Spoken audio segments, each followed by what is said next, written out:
Do you prefer the ball indoors or outdoors? It's not even a question. It's always indoors is a preference, but I never get to play indoors. Okay, loss of travel coming up. Chicago DSA meetup this weekend. House probes Clintons in Epstein subpoena. Texas redistricting continues. Netanyahu reveals occupation of Gaza plan. My usual circles is big guy stuff. Schlack clap. So many Hasanabi heads all of a sudden and haters flooded it. Lol. What is this? I made a tiny edited video on my TikTok and Ted playing basketball. Footage of his video blew up. Hell yeah. It'd be like that sometimes. Wow. Exactly what I said would happen is happening. What do you mean? You're in the new boy community video and you're not going to like it? Wait, really? Why? Our apology to the gun community? Why wouldn't I like it? I miss them. I miss them so much. The Macy's, thank you for the playlist. They're going right wing now. Nice. Love that. Love that for them. I get your money up. That means freedom of travel. That means freedom of movement, honestly. So like, that's cool. That makes me happy for them. Whatever they want to do, you know, I'm with them all the way. Okay. We have the blast off meme here somewhere. Hold on. Let me just get that out of the way real quick. Hold on. W Trump supporters, boy, so they can come into the U.S. and not be fondled, right? Yeah, that's what I'm saying. W. Trump W. Big Trump W's all day, every day. I miss them, so I don't even care. If they have to say that they love Trump to be able to get into the country, I'm on board, you know what I mean? Please let me taste one of your aspartame burps.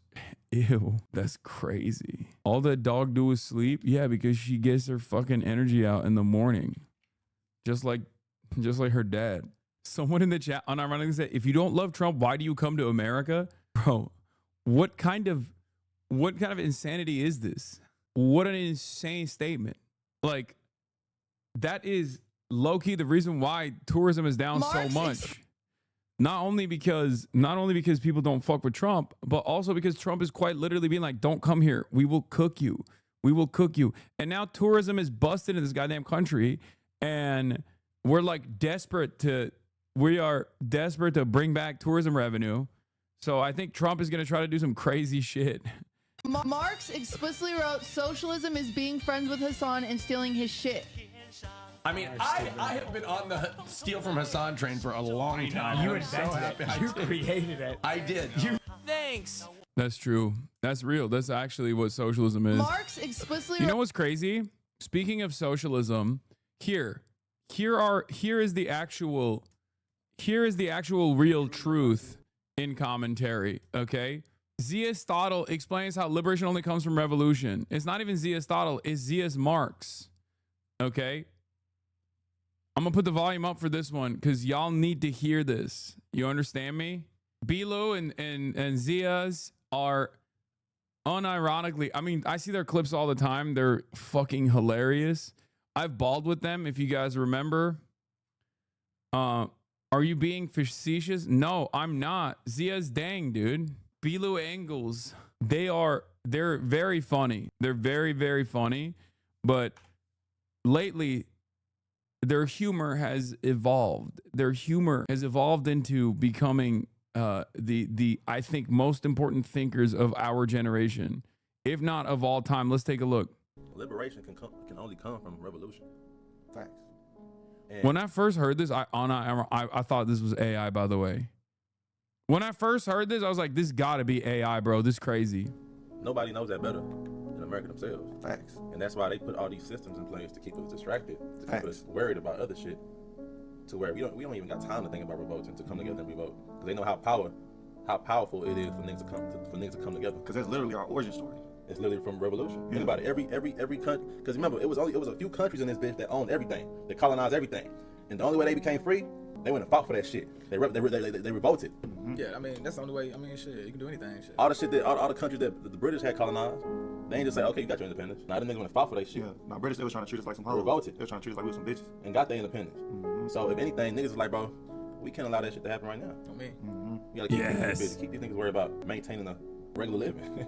When a motherfucker worry about bills and how they gonna eat and where they gonna stay, Don't know. and they work hours. Motherfucker is not worried about. Yeah, say. Nigga, power to the people that's overthrow this shit. No, nigga. I'm tired. Oh, I'm tired. They trying to get my baby a bath, change diapers. They and put shit. these systems to keep you distracted. Then they throw the sports at you, the entertainment, the music. You know what I'm saying? It's like, bro, if you so consumed all this other shit, your frontal lobe not even developed to the point where you even feel like going to go stand up against some shit. Collab whenever, dude. Time and place. Collab whenever they want. Okay, I love them. I already have tremendous respect because like when we did DreamCon, I did not know Belu could ball like that. I did not know that. Okay, he can fucking ball. I don't know about Ziaz, but how is this funny? It's serious. No, man, it's funny because these guys are like, is who these dudes are and what they are saying that makes it funny. Okay. Yes, I know they're both former college players. I know they played college football. I know they're athletes. Man, Yeah, honestly, god damn, chatters, have fucking fun. shit.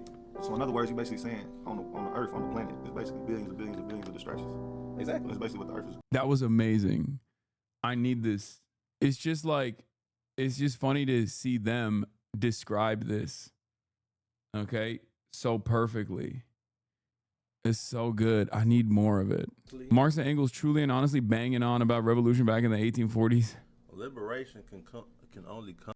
Oh yeah, this is the same one. All right, someone give me like a funny clip from them so the chat understands like normally what's a good one?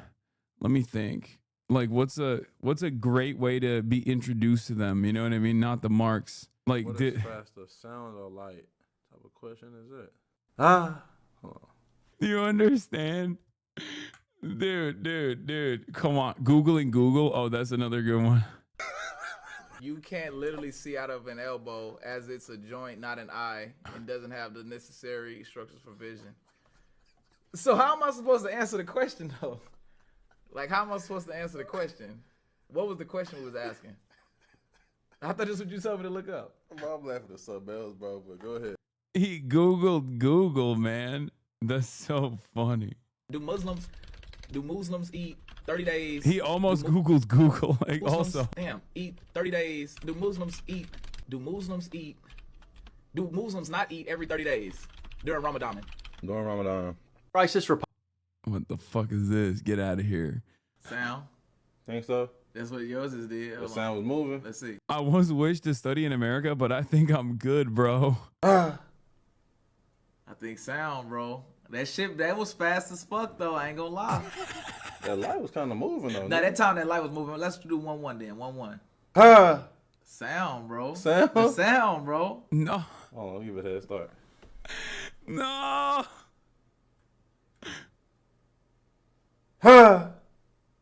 Light might have got you. Light by might have like got- a little bit. yeah, Like by a yeah, little yeah, bit. okay, Yeah, okay. just by a little bit.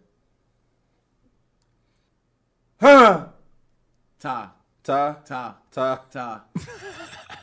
Do you understand why? I mean, dude, they're amazing. They're fucking amazing. Come all the way around? Belu freaks out after he does an experiment and his arm gets shorter. All the way around. Okay, so touch the bottom. Touch the bottom. Okay. I'm touching it. Dude, hold on. I'm going to show you how to do it. Like, from where you are, Okay. do all the way around Uh-huh. and see if it still touches. You ready? Yeah. What the fuck? What's going on, Z? What was that? Did my arm just get shorter, nigga? What the fuck was that? Nah, their progress has been too fast, man. They might discover how the universe got created. Oh, man. They're fucking amazing. This you at DreamCon to Belu? I owe you an apology. I wasn't familiar with the game. Oh, yeah, no, for sure. Ziaz, Belu reacted to manufacturing consent narrated by Amy Goodman, Real Trust. Wait, is this actually... No, they didn't. Shut the fuck up. This is just a screenshot. This is a fake screenshot. Bro, obviously not real. I don't know. You never know. You never know. You never know. You never know. You never know. You never know. Is it a bit or are they really like that? No, they are. They are really like that. Anyway, yeah, I'd love to collab with them. I saw a clip of them once. I swear I thought they weren't real. I thought they were a bit. I thought they were characters. Like, are these people real? Get them on ASAP. No, they're fucking amazing. They are amazing. It's just like, you know what it is? It's like they have such a good nature about it. I think that's what's like so, that's what makes it so funny. Like they're so wholesome and they have a very pleasant nature to their content. Like they don't do any like crazy shit, no drama, no nothing. So all the tech at their disposal, magic to them. Yes. Please, this one's also so How funny. does water get into a coconut? Like I drink water, right? But a coconut don't drink water. The liquid which eventually reaches the coconut is referred to as the endosperm. This endosperm acts. Damn, look, creamy tissue. Oh, is drinking cocoa. No! Oh no, cocoa. That's the real coconut pill. When you find out that you just been sipping on nut. When you've been sipping on nut this whole time. Why don't you ever do science education streams like that? No, I agree. I should. I think like they have the same vibes as Adapt. That's why I love Adapt too. You know what I mean? FaZe Clan. Aren't you Muslim? Do you not eat every 30 days? First of all, during Ramadan, you're not supposed to eat or drink water from sun up to sundown for 30 days straight, but you can eat when the sun is down. Okay? That's number one. You just fast. And it's not just like a food fast. No water either. A lot of people don't know this, but that's just during Ramadan for 30 days. Okay? I know it's a clip from them. I'm just giving you all information. Just giving you guys information. How fast are you going? Good one. When did you lose your childlike wonder, Azan? I don't know. I don't know when I lost it, but I want to get it back. Unless a shawarma falls into your mouth during fasting. Oh yeah, for sure. Like, you know, it just happens that you just trip and fall face first into shawarma, or a shawarma just like falls into your mouth. Then it's like you didn't break your fast. It just happens all the time. It happens with a little tzatziki sauce on the shawarma, and then just like half a bottle of the water just like, you know, falls down your throat. Kind of. It is what it is. I was talking, but yeah, before we get started, I was talking about King of the Hill. I haven't seen this episode yet, but Dale Gribble like won and then contested his own electoral victory. First episode. There was a lot of good stuff in there. No spoilers, but I mean, there's a LaRouche mention in the reboot, so I guess there's some good stuff in there still. I do think that there's good stuff. Because it's a target-rich environment. There's so much that they can do, and we need Hank Hill to come back and restore order to the country. This fool Hassan is a certified Mexican. Thank you, Kevin K. Moreno. Brianna Wu spent 6 figures on plastic surgery to look like the alien face app filter every day. Oh my God, Liv Agar, calm down. You don't have to do it like that. Off topic, I'm sorry. Hey man, I'm a newer fan watching you for a year now. I live in a very conservative third world nation, borderline extremism among most people. As a Muslim, you gave my progressive feelings a voice, so thanks, man. I have a question for you, man. How do I reconcile my progressive values with my religious beliefs? So what's your suggestion for someone like me? I mean, your religious beliefs are always going to be up to interpretation. If it gives you comfort, the religious practices, if they give you comfort, then by all means, continue, right? It's great. If it gives you a sense of purpose, if it's if it's important for you, then as long as it doesn't interfere with other people's civil liberties, I don't have any issue with people's religious perspectives. It's the conservatism, I think, and the bastardization of religion that is frustrating. So just do your own thing, because ultimately, all religion is still like a code of ethics, right? At the end of the day, all religion is just like a rule book of like what you're supposed to do. There's some stuff in there that I find to be strange, you know, some rules that I don't fully understand or abide by. But I'm the worst possible person to ask about said rules, because like I said, I'm not exactly a practicing Muslim myself. Having said that, the way I contend with that is like, you know, even if God was real and one of the Abrahamic religions or any number of different religions was the correct one, let's say, right? As long as you're a good person, and if there is a heaven, as long as you're a good person, I don't think God is going to be like, Allah is going to be like, oh, I don't know, man, you drank some alcohol. Sorry. You're not going to see Jannah, or you're not going to see heaven. You know, you tried your very best your whole life, but you also didn't pray 5 times a day. Or you tried your very best your whole life, but you never actually, let's say Catholicism, you never actually like confessed your sins. Okay. I guess I'm cooked then, you know? That is the way I see it. The way I see it is an all-knowing, all-loving, omnipotent, omnipresent God at the end of the day is going to look at all the things you've done, if it is real, right? Because we have no way of knowing. But let's say it's real.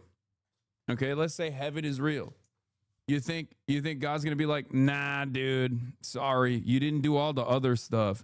You were like, you tried your very best to be a good person your whole life, but honestly, you fuck with bacon pretty hard, you know?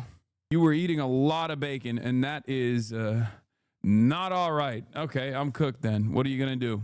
If he is, I'm crashing out at the heavenly gates. Yeah, me too. I'm going to be like, that is messed up, man. That is messed up. Don't do that.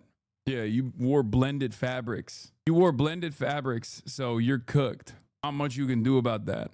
I think your view on religion has matured a bit. If you think that this wasn't already my starting point when it comes to religion, since I started being a political commentator, I don't know what to tell you. This has always been what I've been saying. I'm very chill about that kind of thing. I was a way edgy r/atheism Andy back in the day when I was in Turkey, but since I've been in America, my opinion has evolved. Do you believe Kai is a bear? Yes. I remember you saying this exact same shit in 2019. Yeah.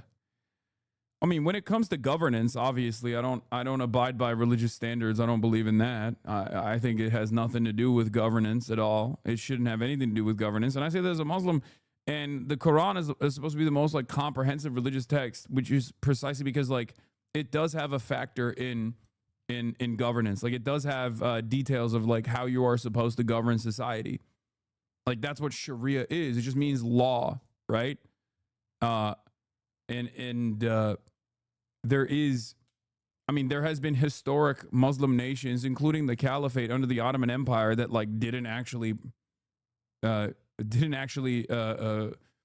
abide by the religious commandments, abide by the religious law, Sharia, right? So it's always subject to interpretation. But yeah, I don't fuck with militant atheism. I think it's annoying, and it's perhaps like one of the most annoying aspects of religious people that like try to proselytize is like how right they are, because they feel like they're just right and they want to do this thing, like they want to save you. And then militant atheists do the exact same thing in the direction of atheism, and then they'll just be like, well, it doesn't matter because I'm right. And it's like, okay, but you're still a fucking asshole. Not only is it unproductive, but you also don't know that you're 100% right. And not that it matters. Like just focus on the areas of impact where it does matter. If someone is like using religion to push for conservative values, then that's perfectly fine to just be like, that's, you know, that has no basis in this conversation. Religion should have no basis in governance whatsoever. Okay? Live and let live. Maybe that's the Ottoman in me, you know? And also pay jizya, and then you're good. Anyway, it's kind of funny that this is like probably one of the least controversial topics that I broach with regular frequency. And I think that should tell you exactly what kind of topics we cover here normally. That like the religion subject is like probably one of the least controversial things we talk about. Meanwhile, many streamers would not even dare to even broach this part of the conversation. What have you met a Muslim baddie? I've met so many Muslim baddies. What do you mean? The fuck? I grew up in a Muslim country, chatter. That's like, for the first 18 years of my life, the only baddies I knew were Muslim baddies, bro. What are you talking about? Also, all women are baddies. Your terrible music takes are the most controversial topic on the stream. Yeah, true. It's true. Need me a Muslim baddie? Okay, chill. Yes, Donald Trump went on the roof. The diddler on the roof. We're going to talk about that. Have you heard about this next religion? It's about you. Maybe you're the next Jesus or Meghan Markle. Okay, calm down. Tell that to the DACA Christian nationalist that was on the Jube. Yeah, but the problem there is not that he's a Christian. The problem there is that he's a Christian nationalist. Or the problem there is that he's a Christian nationalist who's a DACA recipient, which is like inherently, it's a concept that doesn't make sense, because all the Christian nationalists are not trying to do actual Christianity. They're trying to do the opposite. Mike Huckabee's family is the Western Wall in Israel. This is a thing that I've never understood. This is a part of the religious practice, right? I don't know anything about the wall. And a lot of people love like pointing to it to be like, oh, it's like Illuminati. I just don't get it.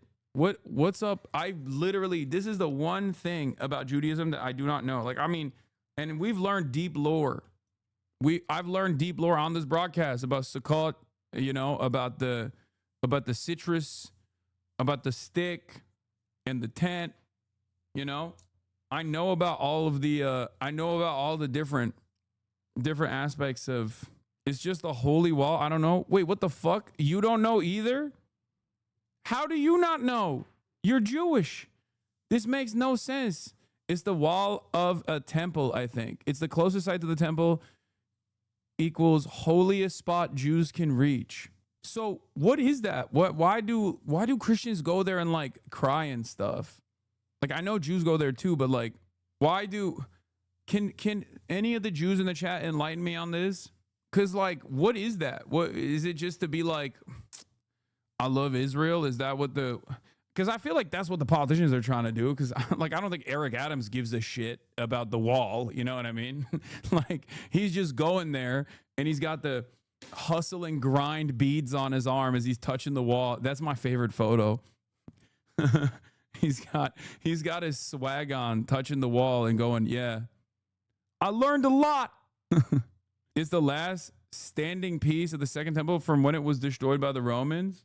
I'm going to be real. It's not much. It's the outside wall of the second temple. This is the Temple Mount, mega holy, great place to pray. The Christians are imagining that that's Trump's border wall. The temple was destroyed by the Romans. This is what is remaining. I've never understood that. I don't understand the fascination that like some of the Jews are responsible for everything guys have with the wall too. Like, it's just the wall, man. Calm down. Like, politicians are doing the classic, like, we're going to Israel to show how fucking to show how much we love Israel routine. That's it. But I don't understand like what the that's it. It's just, that's the reason why they're doing it. So I don't know why they think like you touch the wall and like it activates something in your brain. When the area in front of the wall was bulldozed in 1967, hundreds of homes were destroyed.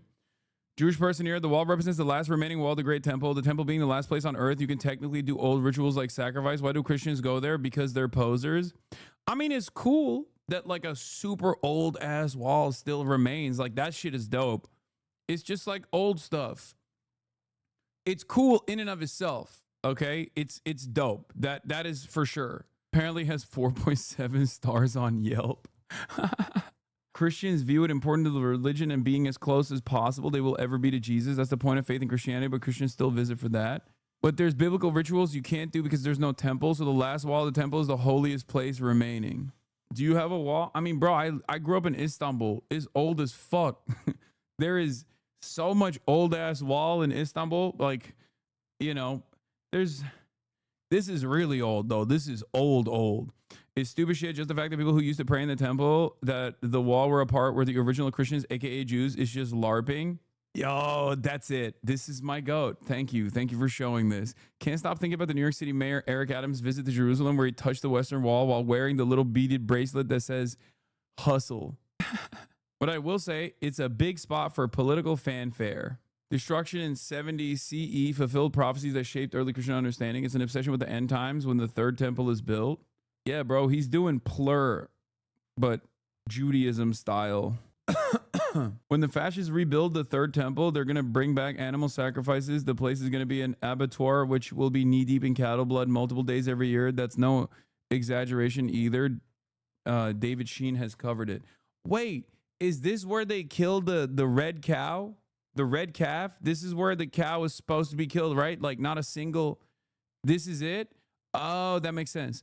There is the red heifer. So a lot of the wildest, like a lot of the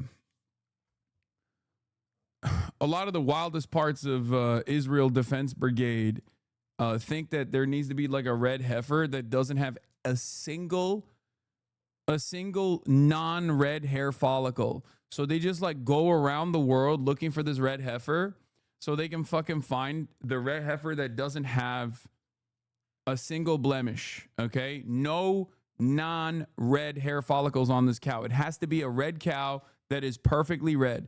So basically, when they find that, They have to slaughter the cow. They have to do a religious sacrifice of the cow here, and then it's over, right? It's OG. Like they brought back the Messiah, that type of stuff. I think it's just very anime. This is the part of like, I guess what is it, Messianic Judaism that basically turns into evangelical Christianity, where they get linked up. It's like when Family Guy does a Simpsons episode. You know what I mean? Like you got one lore on the one side, and then you got different lore on the different side, but then it's like a crossover episode almost. It's like that. It's a big crossover episode. Obviously, like the writers of one franchise have a very different attitude about what unfolds after that, versus the writers of the other one kind of low-key hate the writers of the first one because like they came first. Maybe they're a little jealous. I don't know. But the writers of the second franchise basically decided that like when that happens, the writers of the first franchise and all the characters die in eternal damnation. Like they die, they go to hell. Unless they convert, unless they become like regular cast members of the second franchise. Okay, it's a big crossover episode. The writers of the first franchise don't really believe the writers of the second franchise, but it like kind of goes along with their interests, so they just kind of act as though they believe in it. But it's a very interesting crossover episode. What the fuck are you saying? I'm talking about evangelical Zionism and Jewish Zionism and Messianic Judaism and how it corresponds to Israel. Like the development of Israel as a nation state that is a Jewish demographic nation state, the Holy Land, if you will, and how that factors into evangelical Zionists' understanding of the end times. Their theological justification for why Israel must be given to the Jews is because once Israel is given to the Jews, evangelical Zionists believe that the end times will happen, the rapture will happen, and all the fucking evangelical Christians will be sucked into the heavens during the rapture, and then Jesus will come back to earth and will fight the forces of evil in Megiddo. This is what evangelical Christians, evangelical Zionists believe. Okay, evangelical Protestants are Omega Zionists in this country because of that reason, because they believe that once all the Jews go to Israel, the Holy Land, the chosen sons and daughters of God go to the Holy Land, and then Jesus comes back to earth and then fights the devil's forces in Megiddo. The devil's force obviously is like NATO, if you're one of those guys, and the UN and all the Muslims, right? Obviously. And then they fight in Megiddo, and Jesus is obviously leading the good forces, which would be, I guess, Israel and Christians. And then 144,000 Jews convert to Christianity on the spot, so they can also be sucked into heaven. And then every single other Jew dies in eternal damnation. Like they burn in hell. That's what Christians believe. Obviously, no Jewish person unironically believes that, which is why they're like, yeah, no, it's super cool. We totally want to do that, because they're like, please keep supporting Israel. At the Jewish protest yesterday, they kept speaking about Israeli hostages and dead IDF people so much that Motaz asked to speak again to call out the others for not speaking about the Palestinian hostages. Peter Barnard also got a bigger applause than Motaz. It was infuriating to be there. Where was this, Yehuda? Is JVP doing like protests in New York or something? Is that what's going on? Wait, I missed personal time. What anime is this? It's not. It sounds like an anime, but it's just, I was just describing the theological justification for Christian Zionism. Evangelical Zionism, evangelical Protestant Christian Zionism. Central Park, if not now. Oh, it was if not now. That's why. If not now is a little bit. JVP is more aggressive than if not now. I mean, they're fine. I don't have an issue with if not now either. I feel like they've also gotten way more radical in the past year or so. But did you see that? Did you see this about the temple actually worrying that it's becoming more common? Oh yeah, no, they're trying to destroy the Al-Aqsa Mosque, right? Oh, like actively, they're like destroying what's underneath it so they can like collapse it. Yeah. The Jewish lore on the same topic is that the Messiah comes after the temple is built and sacrifices are done. Yeah. I know that part. When the Messiah comes, all non-Jews will become slaves of the chosen people. Wait, really? I didn't know that part. Anyway, nobody fucking believes any of this shit. Let's be real, okay? The overwhelming majority of Jews are fucking secular Jews that do not believe that, regardless. Stop touching historical sites and artifacts, please. Okay, that's so funny. The one friend who's too woke being like, hey, you guys need to stop touching the fucking temple wall. You're ruining it. It's a cultural artifact. It's a very important historic monument. The slave thing is not true.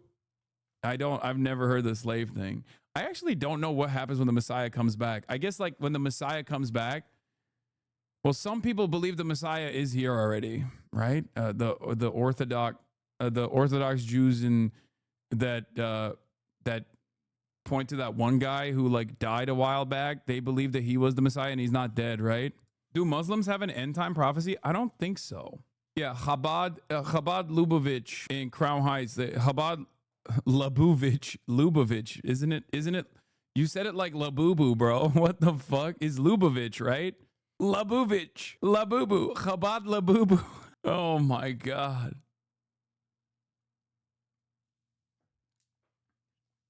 I don't know if there's like a end times prophecy in the Quran. Shiite have an end time prophecy, the 12th Imam. Oh, okay. I didn't know that. I'm not Shia, so. But yeah, there is like, technically in Judaism, Jews are not supposed to have a state until the Messiah comes. So low key, like the Neterai Karta and all those other like Orthodox sects are technically more in line with Judaic scripture. What would it be called? I don't know. Like technically they're more in line with like with the religious interpretation under Judaism than like their anti-Israel attitude comes from their interpretation of the doctrine. They're technically more aligned with rabbinic teachings. They're technically more aligned with the actual rabbinic teachings than all these other dudes that do like almost very Christian-like shit. I'm actually kind of surprised that the Orthodox Jews that are pro-Israel have not branched out into like, because they're so Christian coded in many ways, weirdly enough. I'm surprised they haven't branched out from doing conversion to, you know, secular Jews to like just straight up trying to do conversion to non-Jews. Because that's like the last aspect of evangelical Christianity that like some of these dudes have not adopted as a technique. You know what I mean? But yeah, watch this space. Who knows? Jews for Jesus. I guess there is that, but those guys are just straight up Christian, no?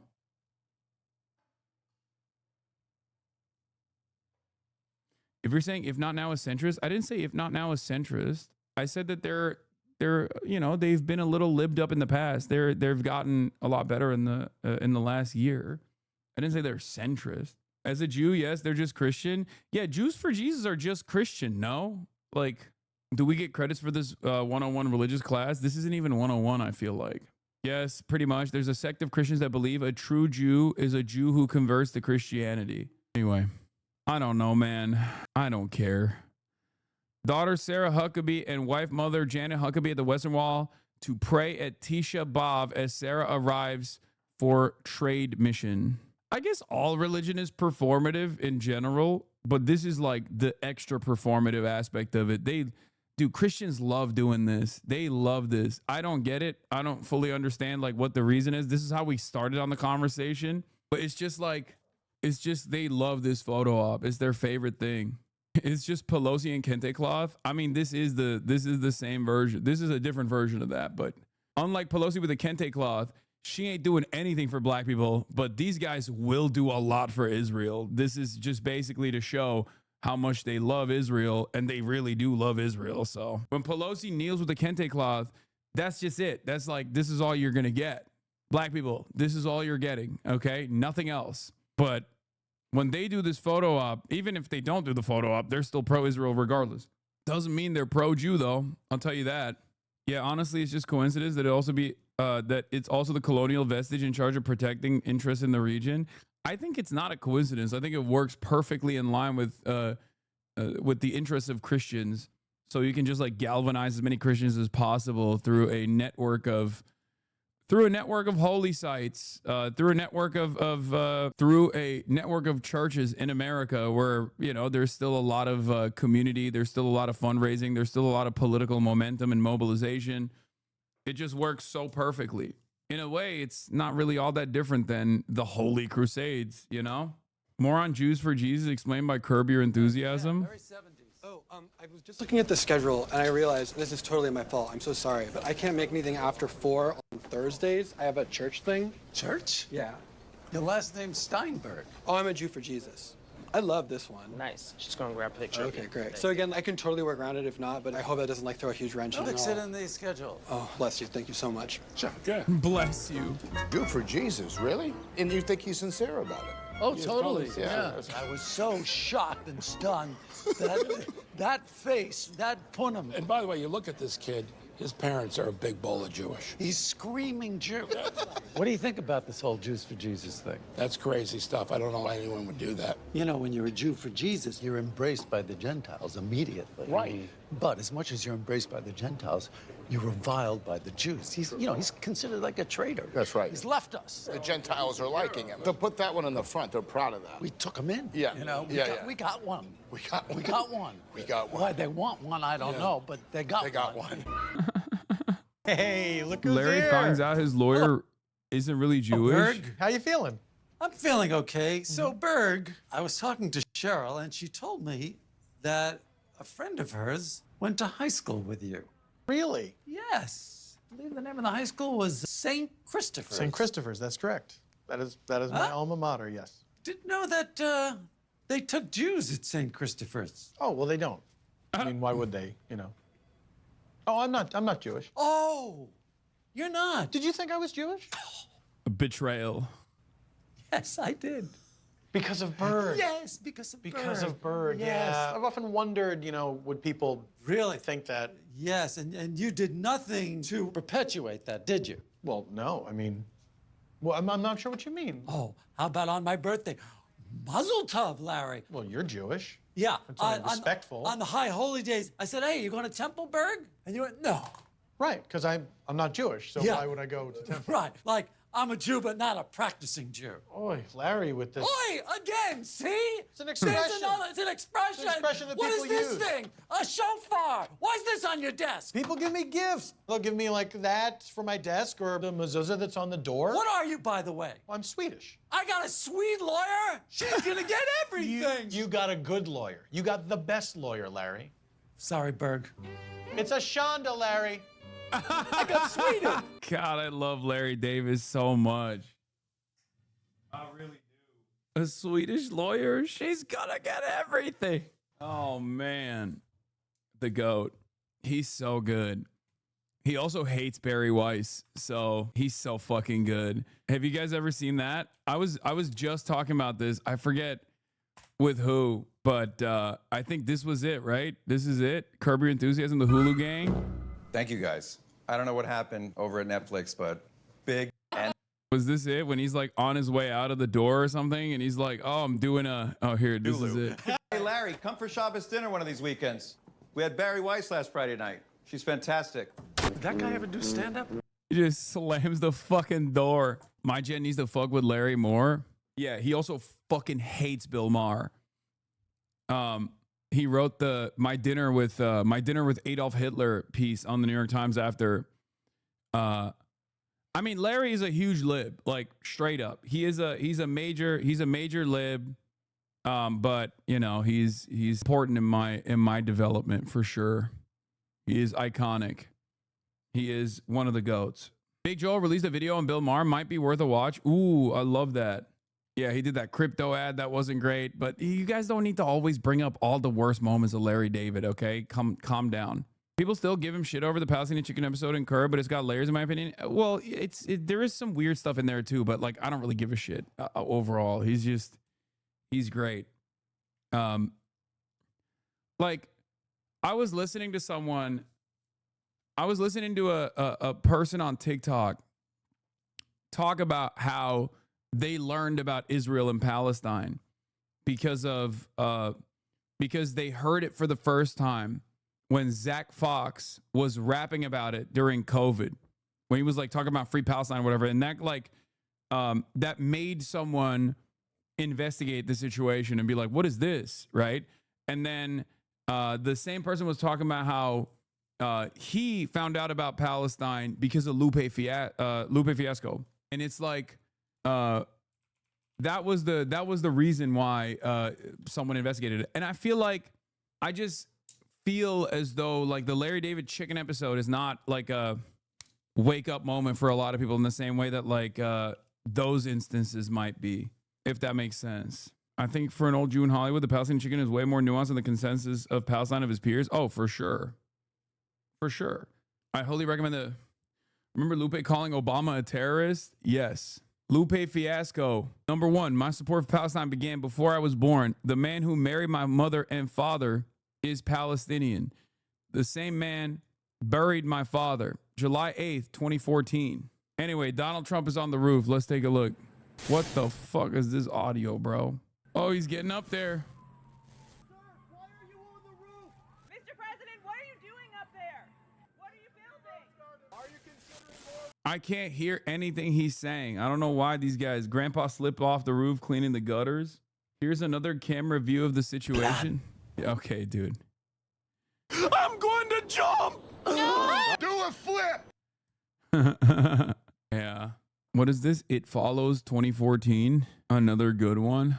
People down here are starting to murmur that you don't have the balls to do it. I don't care. Yeah. I say you can do it. I mean, I don't want you to jump and say you have the capability. I'm not gonna lie to you. He's just tempting fate, okay? He wants us to get excited. That's what he's doing. It's like that TikTok of the guy on the balcony going, and then taking a fucking gallon of bleach and going, He knows we hate him. He knows we hate him, and he's just giving it to us. He's just the entertainer, man. He can't stop himself. He's giving us hope and then taking it away so we feel worse overall. He's just teasing us. Trump says of migrant farm laborers, let's take a look at incredible take.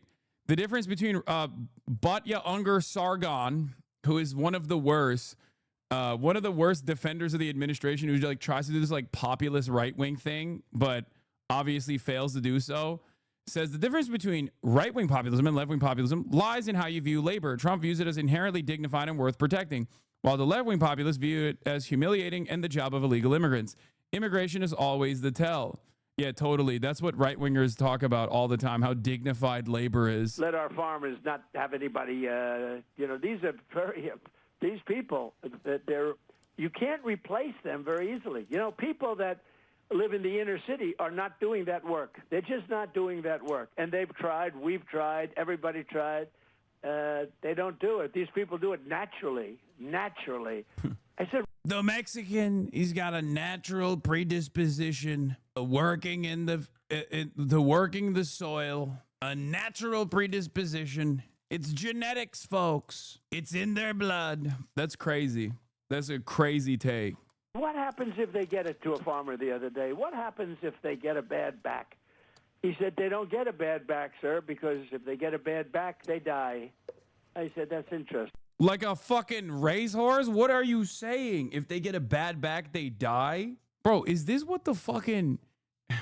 is this what the farm owners, like capital owners, are talking about behind closed doors? That is crazy. That is crazy. Straight up talking about human beings like they are literal cattle. How is it any different than the way that slavers talked about black people, dude? Jesus Christ.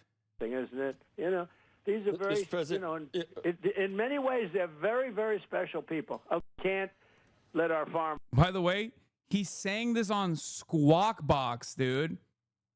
Like, Donald Trump is doing race realism about Mexican genes on CNBC. Like, this isn't even the Sean Hannity special. It would probably better serve him if he was doing this, like, race realism nonsense on there, but he's on the fucking financial side where you're supposed to be a little bit more normal, you know? You're supposed to soothe the fears of the The market watchers, incredible, sharp as ever. Oh yeah.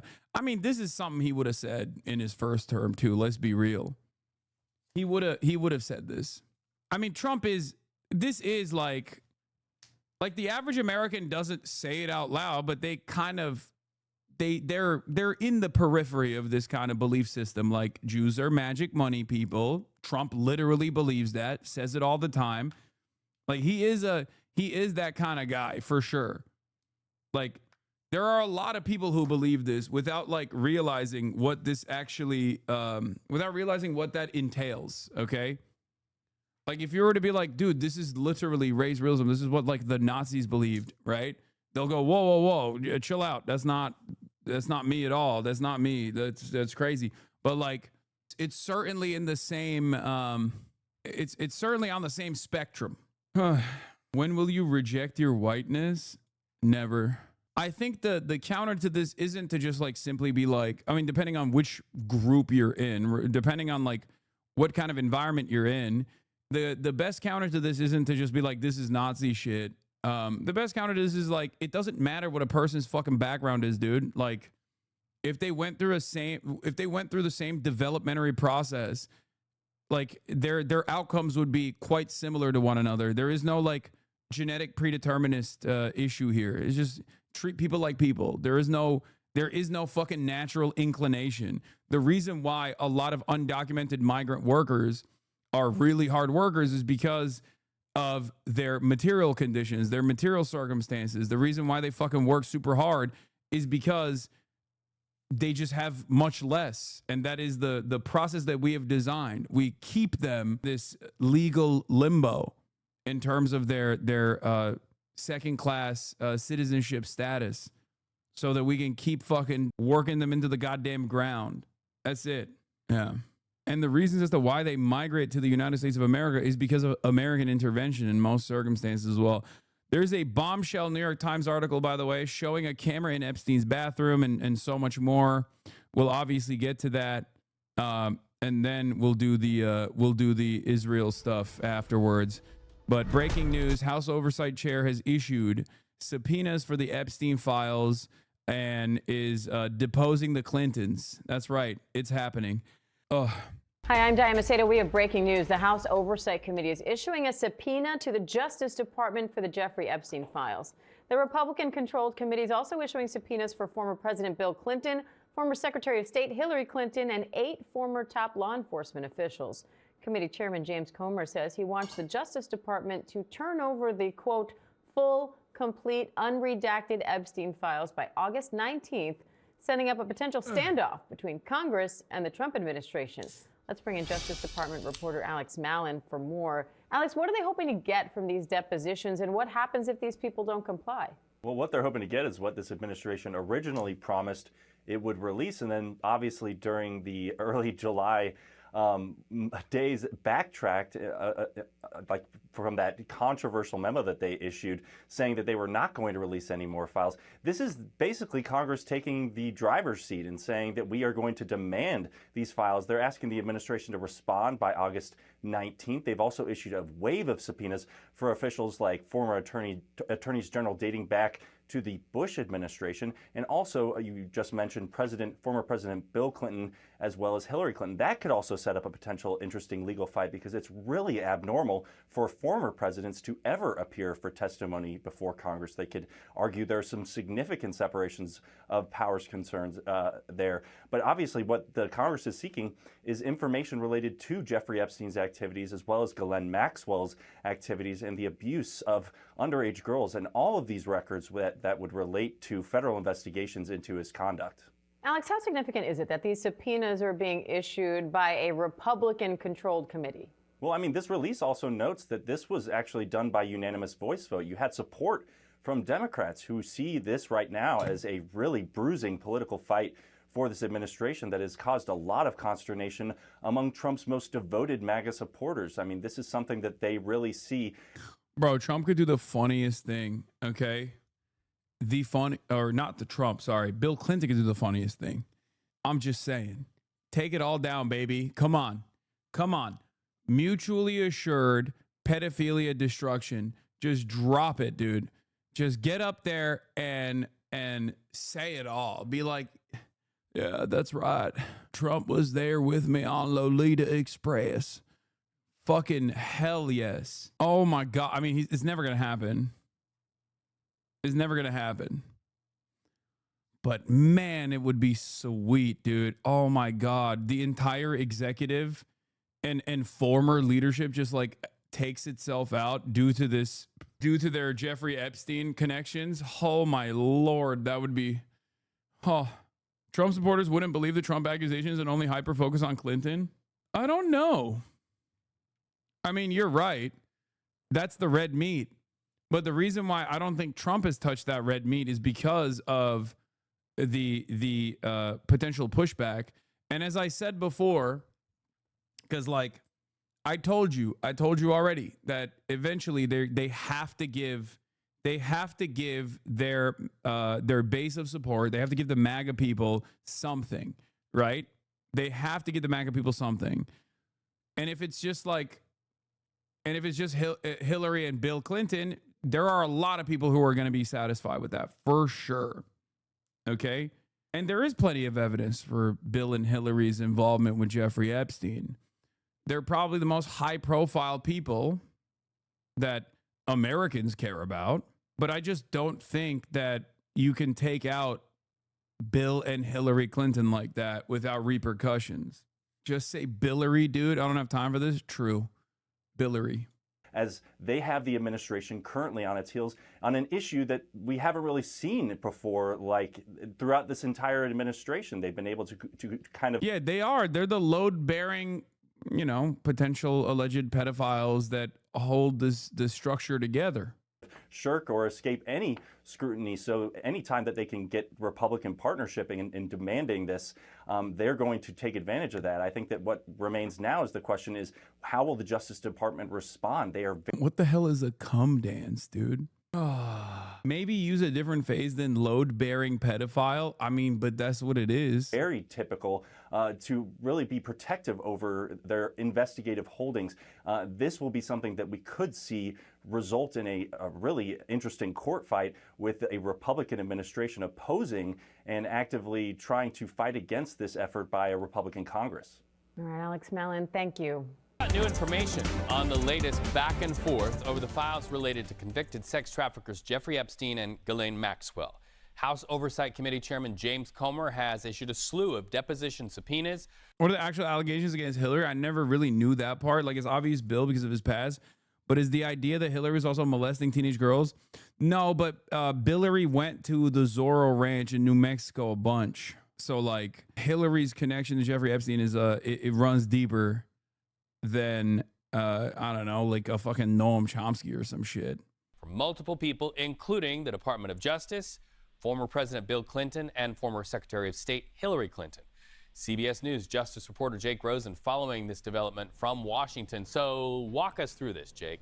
And also the Clinton Foundation with Ghislaine Maxwell, and Ghislaine Maxwell being a guest of honor at Chelsea Clinton's wedding. Like, the Clintons are insanely connected to Jeffrey Epstein and Ghislaine Maxwell, but Hillary Clinton's connections directly to Ghislaine Maxwell run deeper. Like, I don't know if Hillary Clinton was like doing pedophilia, right? I mean, if you ask me about Bill, well, you know. Well, that's right. While the House is out, Reed, because of a different legislation relating to a potential floor-wide vote of potentially forcing the Department of Justice to release the Epstein files, James Comer, who leads the House Oversight Committee, and Democrats who are on that committee have not stopped pushing for more information coming from... Do you think the Cuomo's are connected? Yes. I know that they are through Ghislaine as well. People in the government, but people who have covered and worked on these investigations going back 2 or 3 presidential administrations. We're talking former attorney generals William Barr and Jeff Sessions. We're talking about former FBI directors, Merrick Garland, who is the Attorney General under the Biden administration, in addition to obviously former President Bill Clinton and his wife, former First Lady Hillary Clinton, and former FBI Director James Comey, among many others. This is in an attempt to potentially bring out new information, but the bigger takeaway here is that the House Oversight Committee is actually going after, and again, it's led by Republicans, is going after Trump's Department of Justice to get access to any and all potential conversations that were had under President Biden's watch between the Department of Justice and the White House relating to Jeffrey Epstein, but also they're going after all the files that are potentially in the possession of the Department of Justice to independently get access to those, to sort through them, to potentially wean out other information that the Department of Justice has not put out yet. It's another big step in Congress's now fight to force some transparency after the Trump administration, again, Reed, we've covered this for weeks, has promised some and then kind of walked that back. And you say all of the files, which is interesting, but is there any discussion in Washington, any question about why specific people have been named? You went through them. I'm especially interested in two names, former President Bill Clinton and former Secretary of State, and before that, Senator Hillary Clinton. Well, we know that, former President Clinton, to be clear to our audience, was on those flight logs and has been associated with Epstein and his associates for a number of years. That would certainly be reason number one. But whether you actually get to bringing him in front of this committee is a totally different question, in which, at least for Clinton and First Lady Hillary Clinton, it's more of an act of political move. Because very likely, Reed, former President Clinton would have to voluntarily go before this committee to offer new information.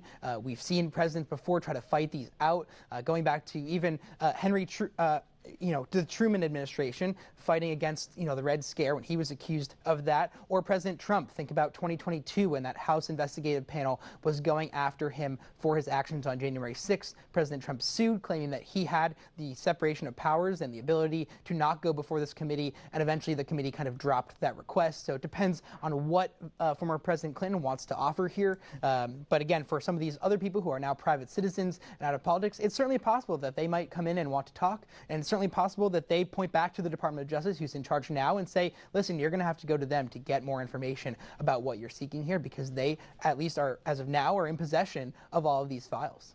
Well, Jake, you rightly said we've been covering it for weeks. I'm going to catch that ball and toss it right back to you, because I have a feeling you'll be covering this for weeks still ahead. Good to talk to you, my friend. Thank you so much. Breaking news sources tell CNN that the Trump administration is considering whether to make an audio recording and transcripts of Ghislaine Maxwell's interview with the Justice Department public. CNN's Elena Treen is back with us from the White House. What can you tell us, Elena? Yeah, that's right. Well, first I would point out, Pamela, that it wasn't previously known that they actually had made an audio recording of the Deputy Attorney General Todd Blanche's interview with Ghislaine Maxwell, which we know occurred over the period of 2 days. Is Bill even mentally capable or trustworthy given his mental state right now? Like, how much information are we really supposed to believe? I think he's all right. I don't know.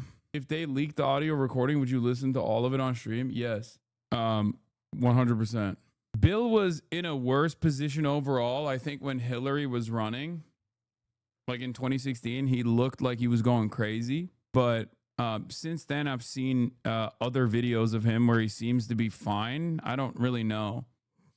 Weeks ago, last month, and essentially from what we're hearing from both sources within the Justice Department and here at the White House, 3 senior administration officials told us that what's currently being discussed is whether or not they want to make the audio and the transcripts of that meeting public. Now, we know that they are going through and digitizing some of the audio. We were told by one official that the interviews were more than 10 hours, and also going through transcribing it and, of course, redacting parts of it where maybe victims' names who have not been previously made public, trying to redact those if they do ultimately release this information. Now, I think a big question, of course, is we all knew that Blanche went to Florida to have a sit-down with Maxwell, one of Epstein's associates who is currently serving a 20-year term for some sex crimes that she was engaged in along with Epstein. And the question was, are you even going to share any of that information? Now we're learning that that is, of course, a big topic of conversation between people here here at the White House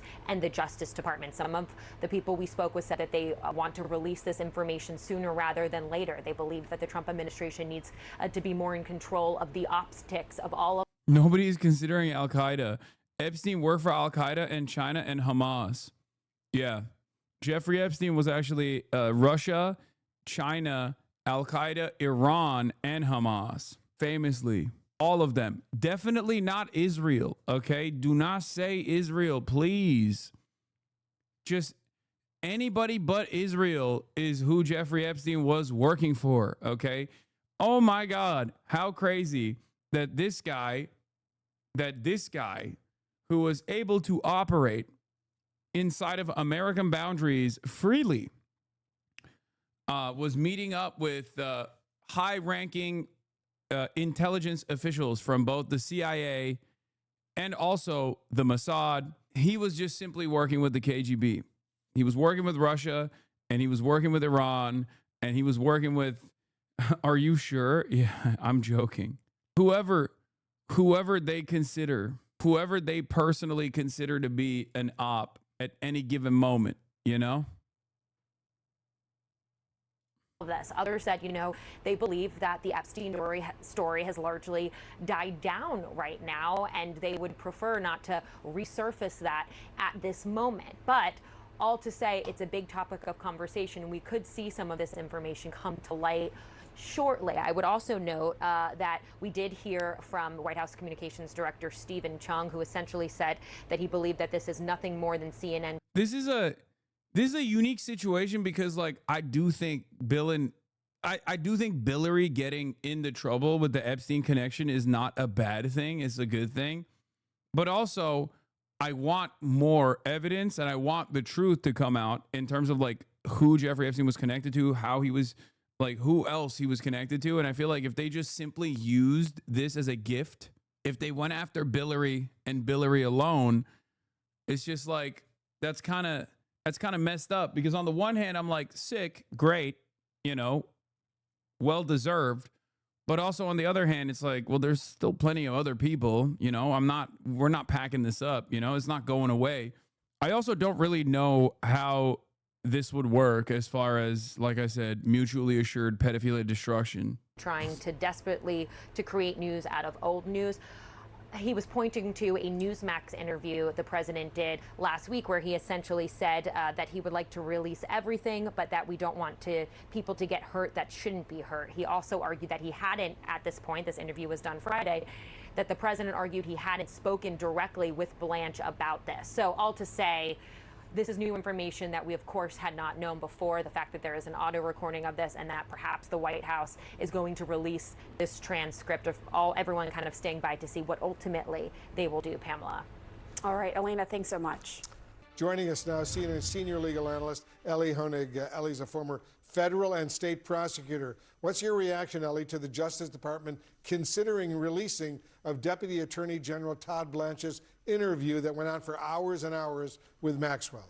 Well, Wolf, it's significant, first of all, to know that an electronic recording actually exists. That's actually in compliance with DOJ policy that's been in place the last decade or so that says when you are interviewing a federally incarcerated defendant, you are supposed to electronically record it. And so that means if this comes out, we will have a verbatim record of what was said. We won't have to rely on someone's notes or testimony, which can be fallible at times. The other thing that's really important to note is the decision whether to release this is entirely the Justice Department's. It sits in Pam Bondi's hands. This is not a grand jury testimony, so they don't need to go to a judge. So the decision here whether to put this out is 100% up to Pam Bondi. How common is it, Ellie, for the U.S. Justice Department to publicly release this type of recording? It's extremely uncommon, almost unheard of, Wolf. If we're talking about prosecutors going into a prison to speak with somebody who's a defendant, who's a potential witness, potential cooperating witness. Yeah, I mean, it's fucking bullshit. Is Trump's literal lawyer, man, is Trump's lawyer, who is now the Deputy Attorney General, is crazy. He's implicated. I don't understand how else you can describe this situation. Like, it's so transparently corrupt that even, like, Trump fans are looking at this and being like, it's a little weird. It's a little fucking weird. You would never publicize and put out and make and disclose publicly the interview that you had with that person. That would be an investigative file. That would be something you would keep in-house. You would never put it out. But of course, a lot of what we've seen here is happening outside of the normal track. Well, CNN is learning this morning that the Justice Department has an audio recording and transcript of the interview it conducted with Epstein's accomplice, Ghislaine Maxwell, and the administration has been considering releasing that publicly. What do you think about that? Would you support it? I would support it. I mean, it was a very unusual interview to begin with. It's very unusual that she's been moved to the prison that she is in. We need transparency right now. Just the lack of transparency, what appears to be a desire by the White House to hide what is there. Let's just see what it is. I mean, this man was disgusting. He is guilty of horrific crimes. We are forgetting that there are victims that are still recovering, more than 1,000 of them. We need to know what the facts are, and then we need to move on, because quite frankly, not the Democrats, it's the Republicans in the Congress that are keeping business that needs to get done for the people of this country by blocking rules to consider anything. Well, there are two victims, at least two, who actually wrote the court. And their identities are anonymous right now, but they're concerned that they could be exposed with the release of grand jury testimony, right? They say that this is political warfare and that people are being insensitive to these victims. How can Congress simultaneously push for transparency while also protecting the victims here? I think the victims have a right to have their names not made public. I think that there have been, we know that there's an ability to hide their names, yet talk about what the facts and some of it was. I have, unfortunately, I'm glad that the person felt that they could come forward and talk to me. They're scared to death. They don't want their name to become public or become part of a hate tunnel. You know, people don't understand what happens to people when their name becomes public. People that have... Especially on this issue, come on. Like, people are already ruthless to victims. There is definitely an environment. There is definitely an environment of protecting abusers, okay? But outside of that, especially in this case, like beyond the misogyny tourists and whatnot that will go after all the victims just because they hate that shit in general, you know, there are a lot of suspicious deaths surrounding people that have come out against like Epstein or even an affiliate like Kevin Spacey. Don't know them, they have no facts, just go after them in all kinds of horrific, brutal, bullying, frightening, Cry me a river. I don't care about these people's reputations. Release a list. No, man, we're talking about the victims, dude. What the fuck? We're not talking about like Jeffrey Epstein affiliates. I don't give a shit about Jeffrey Epstein affiliates. I want those names. We all want those names. We're talking about the victims, dog. What is wrong with you, chatter? Calm down. They've already been victims. They want to move on with their life, and they're scared to death about what is going to happen if their names become public. So tell us a little bit more about that conversation you had. And, you know, you said they want to move on with their life, and yet, you know, the Democrats and Republicans are calling for more transparency, which will only keep this out there in the headlines. I think that the calling for transparency is there a list? Is there a list of, you know, here's what happened. Okay, it wasn't Democrats who called for this. As part of his campaign, he said he would make the Jeffrey Epstein list public. The Attorney General stood in front of the White House and said, I have the list on my desk. We will make this public. They said to their mega base, we're going to be transparent. We're going to tell everybody what happened. But, you know, when you release a list, it's of the... Oh, my God, make Epstein great again. That's what does Debbie Dingle know? Abusers. It isn't of the victims. In this country, we have tried very hard to protect the victims. I'm somebody who works in domestic violence abuse every single day, trying to. I think the Epstein files, which 1000% exist, are a distraction, which will be prolonged to make sure more deportations happen, more Israel funding, and more tax exemption for the rich. Congress won't do shit. Release a list of billionaires and politicians who make up the foundation of the U.S. I mean, I agree with you on the second part, but I don't think it's like a distraction per se. And the reason why I don't think it's a distraction is because like the interest in this is real, and a lot of very powerful people, as you also said, are implicated. So you can't say it's a distraction necessarily, because the distraction can't be something that is so important to continuing the empire. And it's certainly not a distraction because like it's something that they're trying to bury anyway. It is a consequential piece of information. It is a very, very consequential operation. If unearthed, if there was like real transparency, which I don't believe there will ever be real transparency, I would be shocked. That would be, I mean, that would shake up the entire system.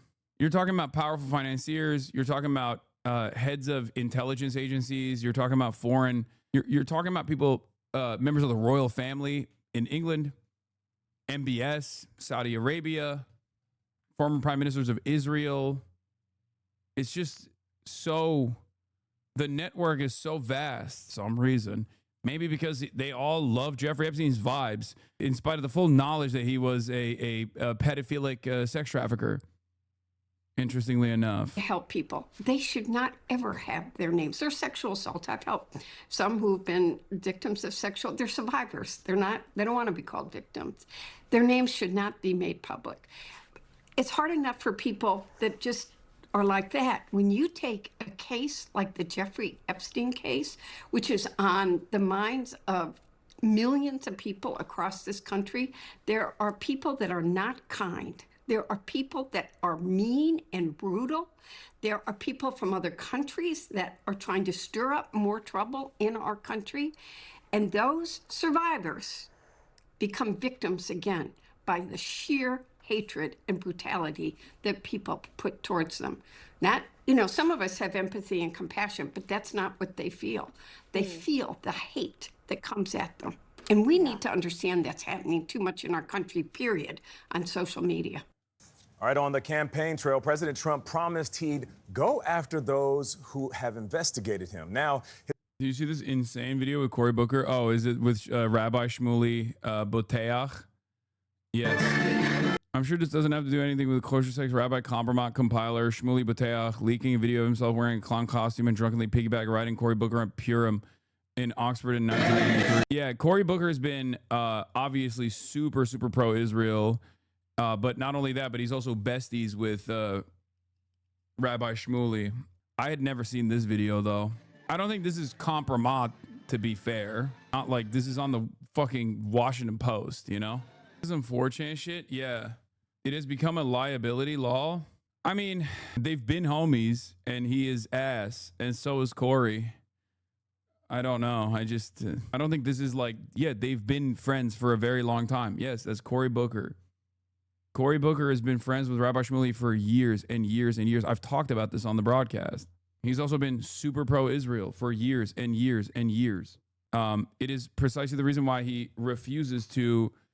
I mean, look, this is the reason why they brought this up is because Senator Cory Booker declines to endorse Zohar Mamdani, saying, New York City, you're about 10 miles from where I live.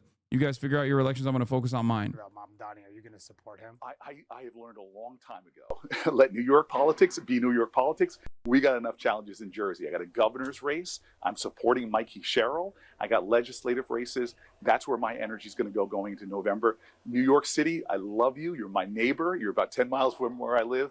You guys figure out your elections. I'm going to focus on mine. July 26, 2021. Mr. Adams is also navigating critical relationships closer to home. He met with Chuck Schumer, the Senate Majority Leader, over the weekend. Senator Cory Booker of New Jersey, among others, has also reached out. Yeah, he did. He had no issues. He had no issues pumping Mayor Adams.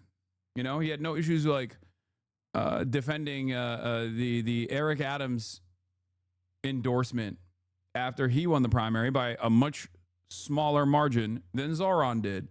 This is all about Israel, 100%. And Israel is not even just about Israel. Israel is about democracy.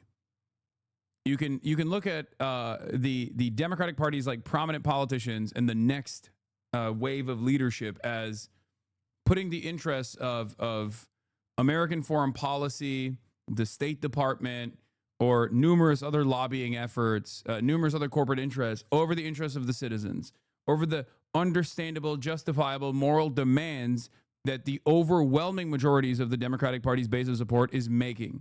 Okay? He needs the AIPAC money in general. No, he doesn't. None of these guys need AIPAC money. Okay? AIPAC money is consequential. It is important, especially at a time like this. But the AIPAC money is not the most important part of this. Okay? It's not the most important part of the puzzle. IG, I guess, not in general. Oh, yeah. In late recording, Cory Booker says he and AIPAC president text message back and forth like teenagers. Yeah.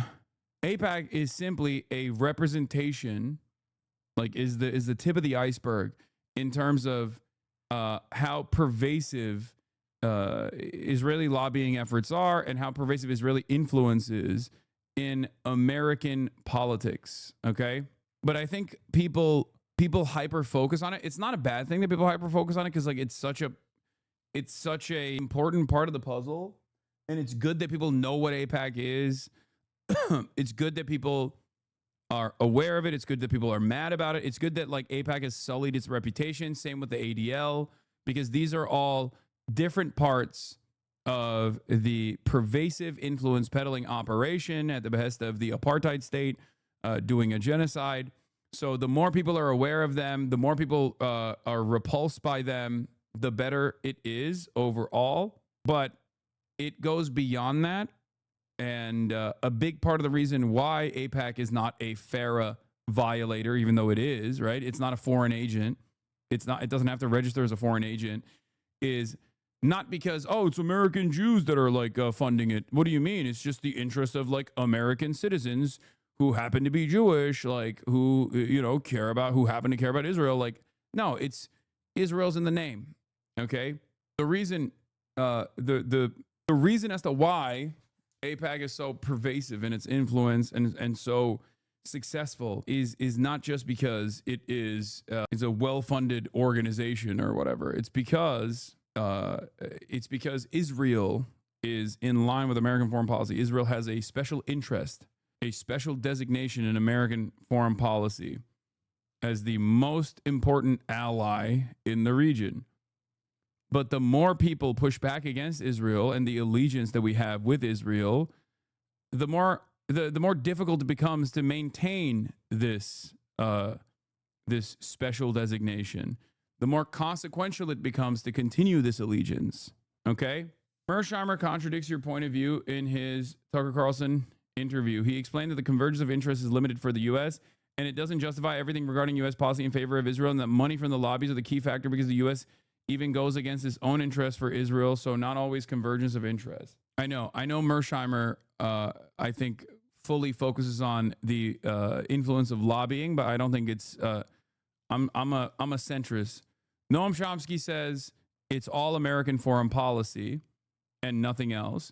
And Mersheimer says it's all AIPAC, it's all different interest groups, like different lobbying efforts. I think it's both. One cannot exist without the other. AIPAC would be registered as a foreign agent if it wasn't for the fact that it is a profoundly important part of American foreign policy. Okay? That's it. Wrong day to bring up Chomsky. I know. And I have the Lollapalooza reacts to Hassan a video on the docket. I do want to watch the Tucker Carlson interview with Mersheimer because I feel like it's something. It's solid. Here, we'll watch like the Novara summarization of it. Something strange is happening to Tucker Carlson. This is from his interview with political scientist and international relations scholar John Mearsheimer. And in fact, I can't think of anything that fits that description. I mean, one could argue that. I mean, there have been instances where America has told Israel to quit it. Okay. George H.W. Bush, Ronald Reagan with Lebanon, George W. Bush with the expansion of settlements, and even Joe Biden with the 2021 incursion, right? Obama with the nuclear deal. That's another one. That's a major one. You're right. I fucking forgot. Okay. There have been plenty of instances where America has said, cut it out, and Israel has cut it out. Now, one could still say that was in the interest of Israel's continuation, and there is truth to that. Like, there were moments where America was like, we are the party that controls Israel. They know better. They know that that is the truth. And therefore, Israel has responded to American demands. Okay? And yes, you're not wrong when you say that's not the U.S. choosing its own interests over Israel's. It's the U.S. protecting Israel from itself. I agree. But the reason why they're not doing that right now when they could have, the reason why they should have dialed back Israel a long time ago for the sake of Israel's continuation, okay? Because under normal circumstances, post-October 7, what should have unfolded, what has happened, what should have unfolded is exactly what had happened in the past, which is Israel goes in, they kill like 10,000, 20,000 people. It's incredibly bloody. And then they piss off more and more people. And you know, you have more attention to Israel's behavior in the Western world and all this stuff where America then steps in and goes, you have to fucking dial it back because you're getting out of control and there's too much enmity. You're becoming a pariah state, right? That is how things have happened in the past. But Trump 1 was a major convergence, I would say, where the Israeli interests and Israeli intelligence had always been profoundly important for American strategic interests in the region, but they had never had their hands on the fucking wheel. Maybe they could just like make some, if we're driving a car, right? America's driving the vehicle. America controls everything, right? Israel's in the fucking shotgun seat, basically telling which routes to take. And America usually listens. America even allows Israel to make them feel like they're driving the wheel every now and then. Or even in certain instances, Israel misbehaves and even kills like, you know, a bunch of like American naval officers in the USS Liberty incident or whatever. But because ultimately it's so important that this allegiance continues for America's strategic interests, as I described before, that they just kind of let that slide, okay? They kind of let that slide. Trump won after Obama's JCPOA and after a lot of fucking anti-Obama stuff that came from Israel, turned into a situation where Israel took control over the vehicle completely. Our Middle Eastern policy was entirely directed by Israel after Donald Trump's first term. And Biden, being the ultra-Zionist that he is, an ultra-nationalist pro-Israel figure that he is, allowed that to continue. There was no off-ramp. There was no scaling back on Israel's influence on American foreign policy. Biden straight up let Israel continue its, continue its like incredibly influential position in American foreign policy that like started directing the car as well. And then post October 7, it was over. It was like fully accelerated, right? With the bear hug strategy. Entirely disagree. Israel runs the show. America is Israel's dog. You have a misconception that Trump has any say. No. Israel currently runs the show. But ultimately, if Donald Trump woke up tomorrow and was hit with a fucking woke ray in his mind, he could literally just be like, Israel, stop it. And Israel would say, yes, we're stopping it. They don't want to do it. They can explain exactly why this would be devastating, how this would collapse Israel as a nation state, collapse Zionism as a fascist project, and all of that. But if Donald Trump was like, no, you're not, you're done, it's over, it would be over tomorrow. Okay? Straight up. There is no genocide or no apartheid state without America's weapons. There is no genocide or no apartheid state without America's go-ahead. There is no genocide, no apartheid state without America's political support to Israel in the global stage. America is the hegemonic superpower on the. America is still very much the hegemonic superpower. Like, I'll give you a totally separate example. Cuba, right? Cuba has a trade embargo. Cuba has a trade embargo by the United States of America. And I sometimes see some liberals be like, oh, there's no blockade. There's no trade embargo. You guys are like greatly exaggerating. Other countries are allowed to fucking trade with Cuba. Wrong. That's not correct. America has actively tried to sanction other countries and other companies from, like, you know, Spain immediately comes to mind. They have actively tried to stop trade altogether to Cuba and have been successful in stopping trade altogether to Cuba. Okay? Adam Panada, agree There was with you a on bit this? of a discussion on the Twitter platform recently over a tweet by noted Turkish man Hasan Piker. In this tweet, Hasan Piker argued that the US president could end the genocide in Gaza with one phone call. And a lot of really stupid people took issue with this. The tweets in question can be seen here in this post by friend of the show, The Willie Mack Show. So the original tweet is this one by Hasan Piker. One phone call is all it would take to stop Israel's genocide. If Israel doesn't comply, shut off weapons transfers. If Israel looks to get weapons elsewhere, put up a sanctions package. And if that fails, invade Israel militarily. That is why all it takes is one phone call. And this was responded to in really the most generic Zionist way. All it takes for Hassan to end the war in the Middle East is one phone call or a full-scale U.S. invasion. The escalation of this tweet is hilarious. Oh, my God. That is where America's power comes from. That's it. That's not where it's going to go. Why are these people so stupid? I don't understand. It's so goddamn frustrating how stupid these people are. And we have propped up stupid people, like the online community has propped up people who are not knowledgeable on the history of the dynamic between Israel and the United States of America. And now they just fucking buy into it. It's just, I don't understand it. I literally don't understand it. Are you so incurious? I fucking laid it out right there. It's reductive. It's, within the confines of Twitter word limitations, but was bringing. Here's Christian Amanpour also saying it. I guess they need to hear more like famous liberals say this shit because that's the only people that they respect. But I don't even think they respect those people. It's kind of like when I say it's a genocide, I hate Hassan, so I don't believe it. But if fucking other people say it, other people that I trust because they come from like reputable outlets, if they finally say it, then I'll believe it. But Hassan is still in the wrong, kind of like that. Like, I'm making a video about this. Probably my next main channel video is going to be about this. It's going to be called something like How Zionists Argue or something like that. And it's going to talk about the main Zionist argumentative tactic, which is just repeating back what you said as if it's self-evidently wrong and then accusing you of anti-Semitism. Not always the second part, but usually.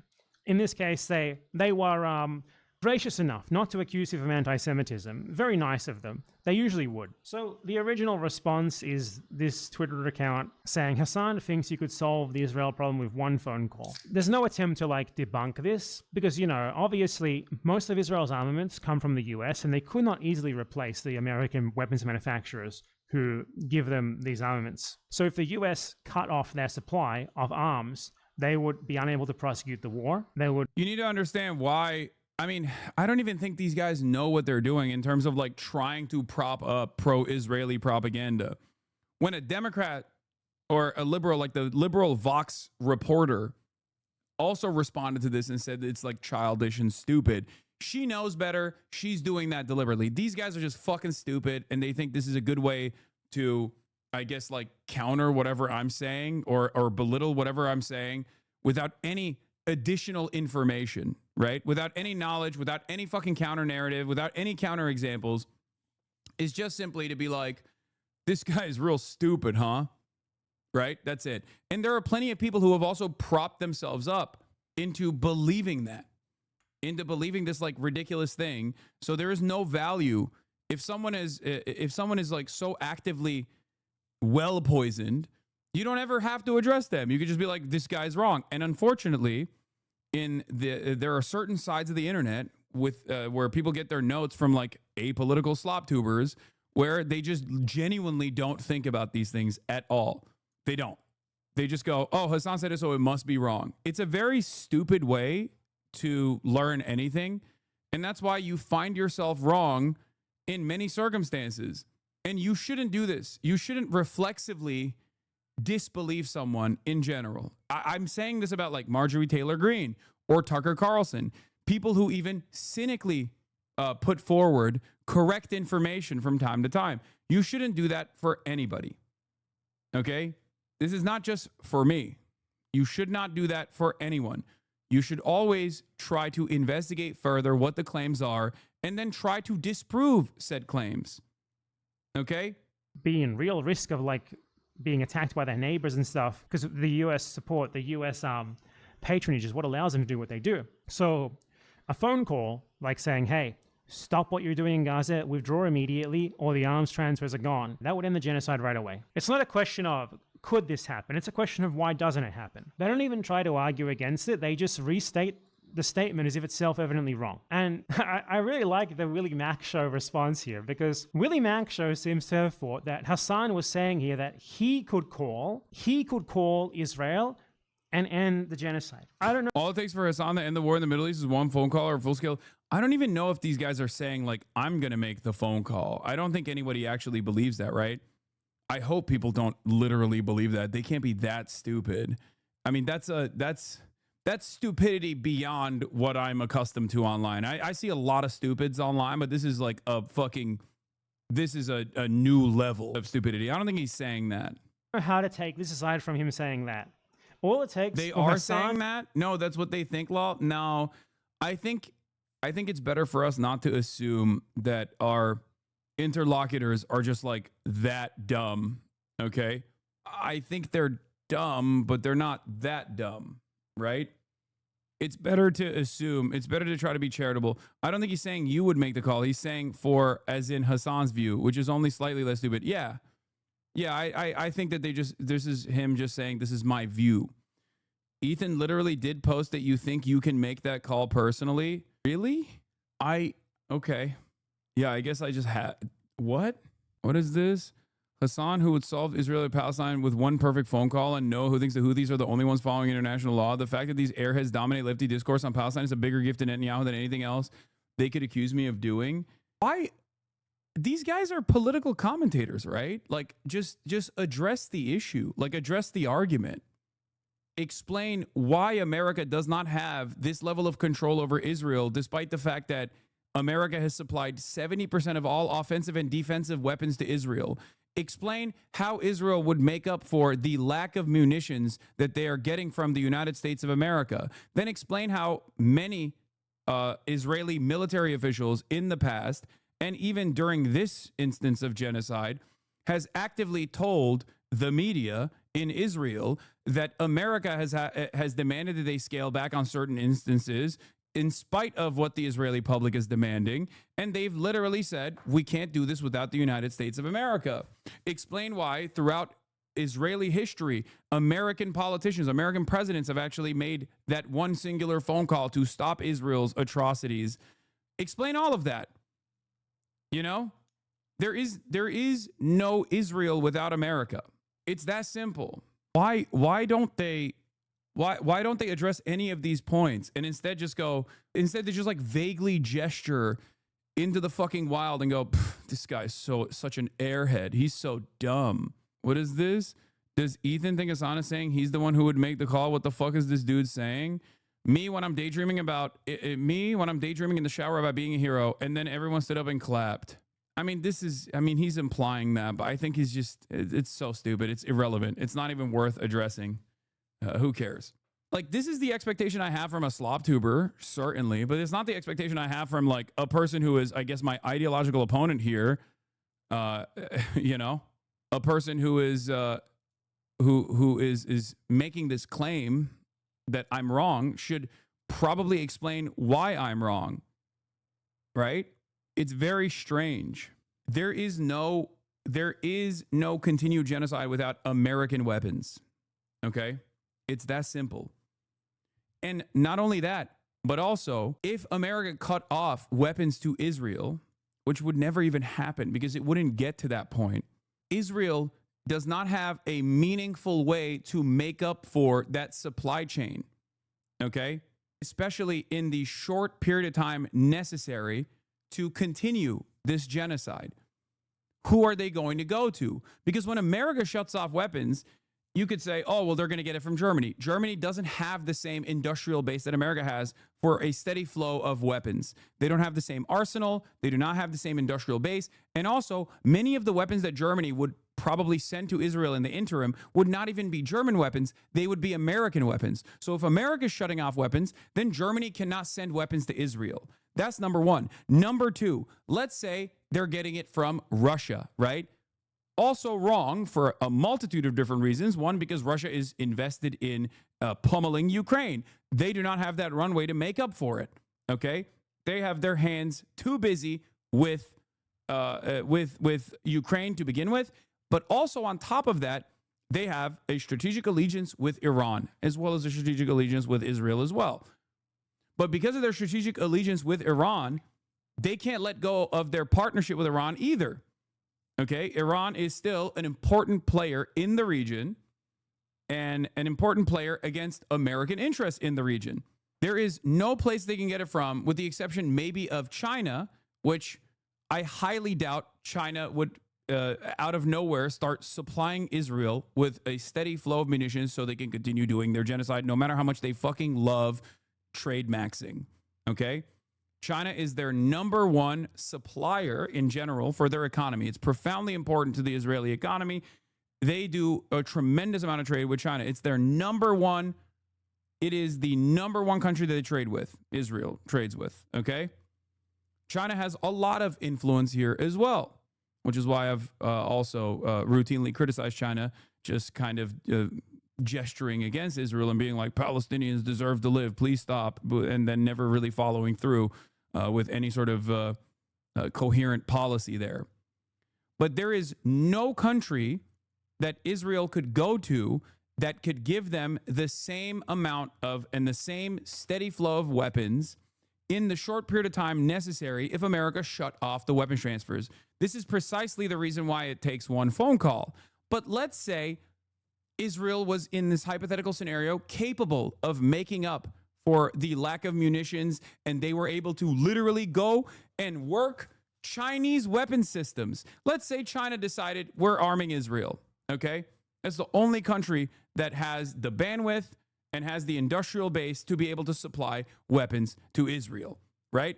America and Israel's allegiance has fallen apart. All of a sudden, America is anti-Israel. They said, no more weapons, right? Let's say China is actually sending the weapons. Let's say that while China is actually sending the weapons, Israel what? Magically figures out how to operate Chinese weapon systems? Like, you have to get trained on this stuff. You can't just like come in and be like, all right, perfect. Now these anti-aircraft defense systems that they shipped in, which is a logistical fucking nightmare to begin with, we can now use. You can't do that. It takes a tremendous amount of time and a tremendous amount of training for people to be able to start using this stuff, okay? You know this. You know this from what happened in Ukraine. It's not fucking plug and play. These are foreign adversaries. Israel is an ally. Israel uses American weapons. They do not use Chinese weapons. They use Chinese surveillance and things of that nature, Chinese drones, but they do not use Chinese weapons. They can't. It's an entirely different weapon system. America would never allow that anyway. America would nuke Israel before allowing Israel, who at that point would still retain a bunch of American weapons, a bunch of American like missile systems, to then all of a sudden bring in Chinese weapon systems onto that same platform. That would be insane. That would destroy any kind of security America had, because now Israel would give everything to China. Okay, there are a million different reasons as to why this would never work. But let's say it did work. Okay, let's say it did work. Let's say magically all of these impossible things took place, and Israel was able to perfectly take all the Chinese weapons and change their platforms to the Chinese platform, and were able to fucking train themselves overnight and started using that to continue as genocide. At that point, America would just destroy Israel's economy. That's it. America would say no more trade with Israel. If you trade with Israel, with the exception of China, let's say, because it's too much of a powerful player in the global marketplace, they would just fucking pull a Cuba on Israel. They would do a full-blown embargo. They would stop other countries from trading with Israel. It would, again, never get to that point. Regardless, I can't stress this enough, because that is the reason why all it takes is one phone call. And let's say Israel says, fuck it, we're doing full genocide. We don't care. You can kill our economy. Okay? You can kill our economy. We still want to do genocide. At that point, they would invade. Okay? That's it. It never gets to that point, and it never has to get to that point, because it starts and ends with one phone call for this reason. It would never in a million years get to the point where America's invading Israel militarily. Okay? That is why all it takes is one phone call. Even from the first step to the second one, there is a tremendous amount of impossible things that are literally physically not possible for Israel to do to be able to continue its fucking genocide. Okay? Once again, 70% of all weapons that Israel's using, both offensively and defensively, are supplied since October 7 by the United States of America. Can you go and yell about something else? You yell about the Israel's genocide fetish. Can we go and yell and bitch about something else? You bang this Israel's genocide fetish drum every time I watch you, and I'd like to hear what you have to say about other things that are going on as well. I mean, I was covering other things before we got here. To end the war in the Middle East is one phone call. He genuinely seems to think that Hassan was talking about himself rather than the President of the United States of America. God, I love Willie Mackshaw. He's so funny. But look, I'm going to give him the benefit of the doubt here. I'm going to assume this is just some bad wording on his part. And what he meant is that he thinks it's ridiculous to think that the US president could ever end a conflict in the Middle East or a war in the Middle East with one phone call. And I'm going to look into whether or not there's any precedent for this happening or not. Okay? So, in 1982, during the Israeli assault on Lebanon, there was a phone Ronald Reagan made a phone call, said, "You are doing the Holocaust. Stop." Call between President Ronald Reagan and Prime Minister of Israel, the noted terrorist Menachem Begin, whose name I surely mispronounced, but I mean, modern Hebrew is a constructed language anyway. They pronounce everything wrong, so I'm going to also pronounce things wrong. He called him and he said he told him, stop the bombing. What you're doing here is not okay. We don't support this. Stop. And within 20 minutes, the bombing stopped. Okay, so that's one precedent for this happening.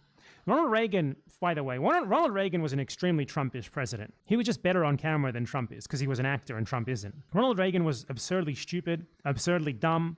And even Wrong. Donald Trump is a TV guy as well, and that's the reason why he's very telegenic and very charismatic. I disagree with Bad Empanada. And he did this. So clearly the US president does have this power. They have massive coercive power over Israel because Israel relies on their arms to be able to prosecute its war. It relies on their diplomatic support, and in many ways, their indirect or direct military support. Like the US, for example, famously helps shoot down missiles that are launched at Israel. It famously patrols the waters near Israel just to keep, make sure its presence is known, because Israel wouldn't be able to do that as effectively by itself. You also see like the US attacking Yemen essentially on behalf of Israel a number of times, and the US attacking Iran on behalf of Israel. So the US does a fucking ton for Israel. And Israel knows this, obviously. The Israeli leaders know this. And if this stuff was taken away from them, or if there was a credible threat that it could be taken away from them, Israel would have to fall in line. So the question here is not, would that work? As Hassan Piker said, it does work. It's proven to have worked in the past. And even like a basic thought experiment using the most basic Occam's razor would have you conclude that yes, Israel would indeed have to stop the genocide in Gaza if the US president called Netanyahu and told him in firm terms with a clear threat to escalate if he doesn't, that this needs to stop. The US is the world's premier empire. Israel is one of its proxy states. This is obvious. It's just so evident. It's so clear why they have not attempted to actually refute what's being said here. Because as I said, the Zionist argumentation is to repeat what you are saying as if it's self-evidently wrong and then call you anti-Semitic for saying it. So rather than attempt to refute what Hassan was saying here on the merits of his statement, on the merits of the evidence for it, they just say, all it would take is one phone call. Yeah. And there's one other thing that can actually kind of jam up this machine of death and destruction, and that is mounted opposition, mounted military opposition that is too consequential for Israel and even the United States of America. We saw this with the 12-day war with Iran. Okay? Iran was able to successfully cripple the Israeli economy and shut Israeli society down for 12 straight days. And in the process, they actually expended American munitions. THAAD missiles are not cheap. They take years to build. We do not have enough stockpiles. Israel does not have enough stockpiles, certainly, but Israel does not even have enough stockpiles with America backing Israel. So there was a point as well. There is a point where this can come to a halt without America making that phone call or force America to make that phone call. In the Western world, our only way of pushing for this phone call is by constantly protesting, constantly creating an environment where we punish politicians for maintaining their allegiance with Israel. And then it's same in the Western nation states as well, where you can actually get more involvement from your politicians, even though they're fearful of America's interests, fearful of ever sidestepping the United States of America. You can actually create more pressure on the global stage by getting European countries to criticize Israel, to create an even more expansive permission structure to say fuck Israel, right? And then all of that ultimately becomes costly for the United States of America. In the region, though, the way to do this is by expending America and Israel's munitions. It's that simple. That's it. I mean, this is what happened after the 12-day war. Had Iran fired a few more large volleys of missiles, Israel could have exhausted its supply of top-tier Arrow 3 munitions, one of the U.S. officials said. Okay? THAAD operators burned through munitions at a furious clip, firing more than 150 missiles to shoot down the waves of Iranian ballistic missiles, according to U.S. officials. That is nearly a quarter of the interceptors ever purchased by the Pentagon. This is according to the Wall Street Journal. It wasn't just the THAAD. The U.S. ran through large numbers of shipborne interceptors as well, and Israel quickly drained stockpiles for its own systems. Dozens of Iranian missiles got through anyway. It would likely take more than a year and cost between $1.5 billion to $2 billion, debatable, to replenish the THAAD interceptors fired during the 12-day war, according to Wes Rumbaugh, a CSIS fellow who researches Pentagon missile procurement and budget details. Most of America's Arleigh Burke class-guided missile destroyers are armed with SM-2s, SM-3s, and SM-6s. Those warships also went through interceptors at an alarming rate. During the 12-day war, the ship shot about 80 SM-3s at Iranian threats, according to a U.S. official. So everyone who predicted that Israel's multi-layered missile defense was 1 to 2 weeks away from critical grid attrition was correct. It could have been sooner, depending on the tempo of attacks. That stage would force Israel to triage its finite supply of interceptors, saving the rest only for sensitive military sites, while they let the rest through to strike their targets. This is obviously a situation Israel would want to avoid. Do you understand? It's a multifaceted, multi-layered approach. At the end of the day, war can be as complicated or as simple as you want to explain it. And I think the simplest ways to describe war is attrition, both in the economy, but in the simplest terms, attrition with how much it costs for an Iranian missile to be lobbed in the direction of Israel versus how much it costs for Americans to defend Israel. Okay? It is unimaginably costly to defend Israel like this. It is, in comparison to how costly it is to defend Israel like this, it is insanely cheap to attack Israel. If you are Iran, it's not even a comparison. It's the same with Yemen. Operation Prosperity Guardian under the Biden administration was a multi-billion-dollar operation, and it failed. They wanted to stop the Houthis from implementing a blockade and making it so that regular commercial shipping that goes to Israel could continue, that they wanted to stop the Houthis implementing a blockade against Israel, okay? They wanted to do that. They wanted to stop it. It failed. Donald Trump continued it, restarted it, and continued it. It was even more costly when Donald Trump did it. And they still were completely incapable of stopping the Houthis from implementing a blockade. So they had to come to the bargaining table and implement a negotiation where they basically said, Houthis, stop attacking our ships, our Navy ships, American Navy ships, and you can continue bombing Israel if you want. That was literally the deal that Donald Trump put together. He even said the Houthis are very brave warriors. They're very brave people. They fight so good. And in the process, one of Israel's two major ports has gone bankrupt. The Houthis did that. Okay? The Houthis dropped during the second wing of Operation Prosperity Guardian approximately 20 plus Reaper drones that are around $20-30 million a pop. Four fighter jets dropped in the process due to maneuvering incidents, due to hitting one another, and they were able to strike the Ben Gurion airport.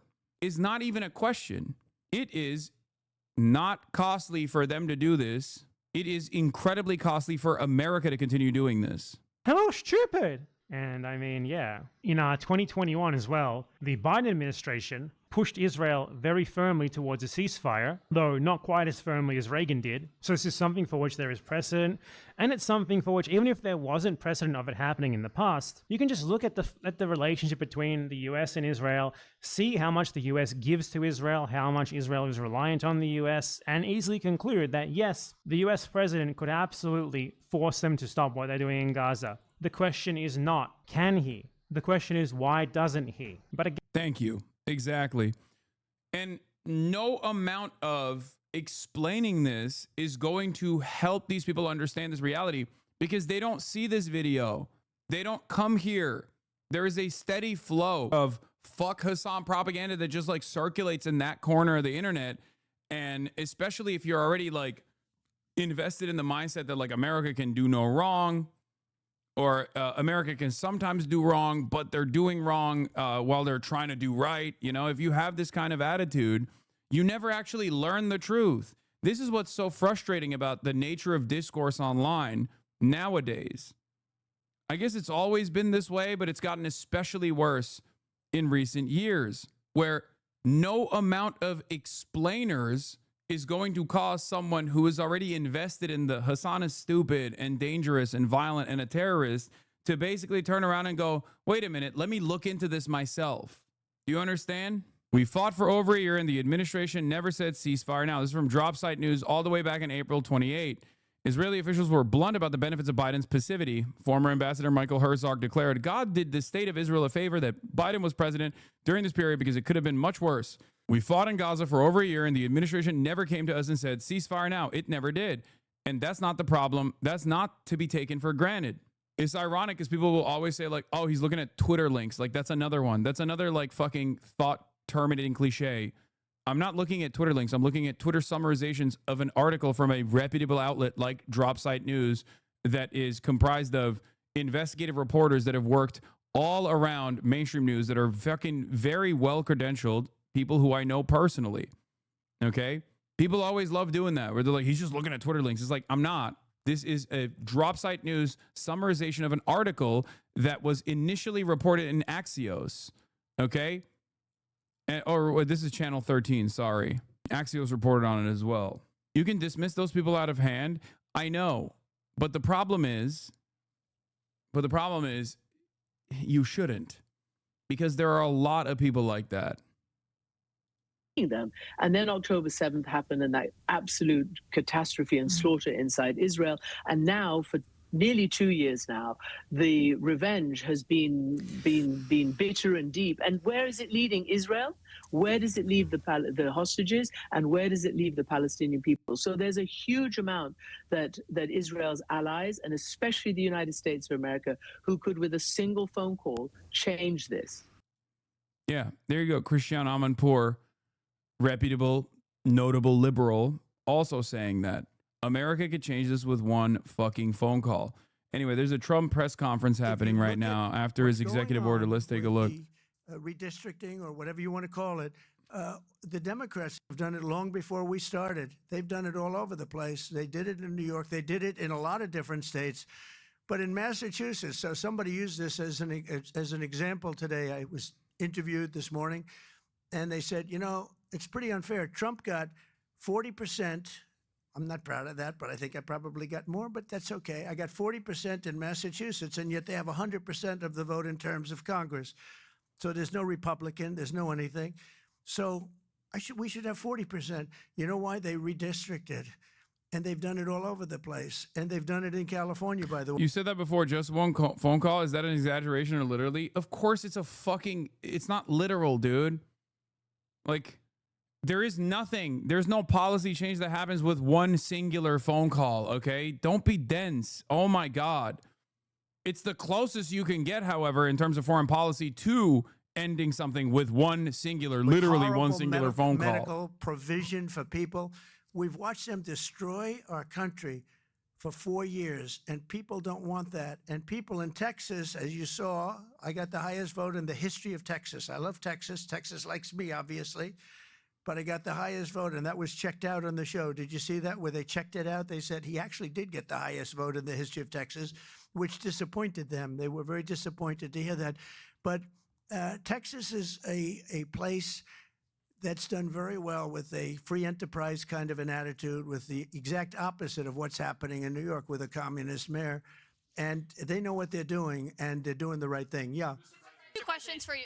Mr. President, thank you. Texas Senator John Cornyn is asking for your help to force Democrats back to the state and hold them accountable. Do you want the federal government and the FBI to help locate and arrest these Texas Democrats who have left the state? Well, I think they've abandoned the state. Nobody's seen anything like it, even though they've done it twice before. And in a certain way, it almost looks like they've abandoned the state. It looks very bad. Yeah, go ahead, please. Should the FBI get involved? Should the FBI get involved? Well, they may have to. They may have to. No, I know they want them back. Not only the Attorney General, the governor wants them back. If you look, I mean, the governor of Texas is demanding they come back. So a lot of people are demanding they come back. You can't just sit it out. You have to go back. You have to fight it out. That's what elections are all about. Yeah, please. Thank you so much, President Trump. 2 questions for you. One, were you aware of and did you personally approve the prison transfer for Ghislaine Maxwell that your Justice Department? I didn't know about it at all. No, I read about it just like you did. And do you believe that she is? It's not a very uncommon thing. Do you believe that she's credible to be listening to? Your Deputy Attorney General sat down with her recently. Well, let me tell you, he's a very talented man. His name is Todd Blanche. He's a very legitimate person, very high, just a very highly thought of person, respected by everybody. And I didn't talk to him about it, but I will tell you that whatever he asked would be totally appropriate, and it's not an uncommon thing to do that. And I think he probably wants to make sure that, people that should not be involved or aren't involved are not hurt by something that would be very, very unfortunate, very unfair to a lot of people. But I will say this, Todd Blanche is one of the most highly respected people you'll ever meet.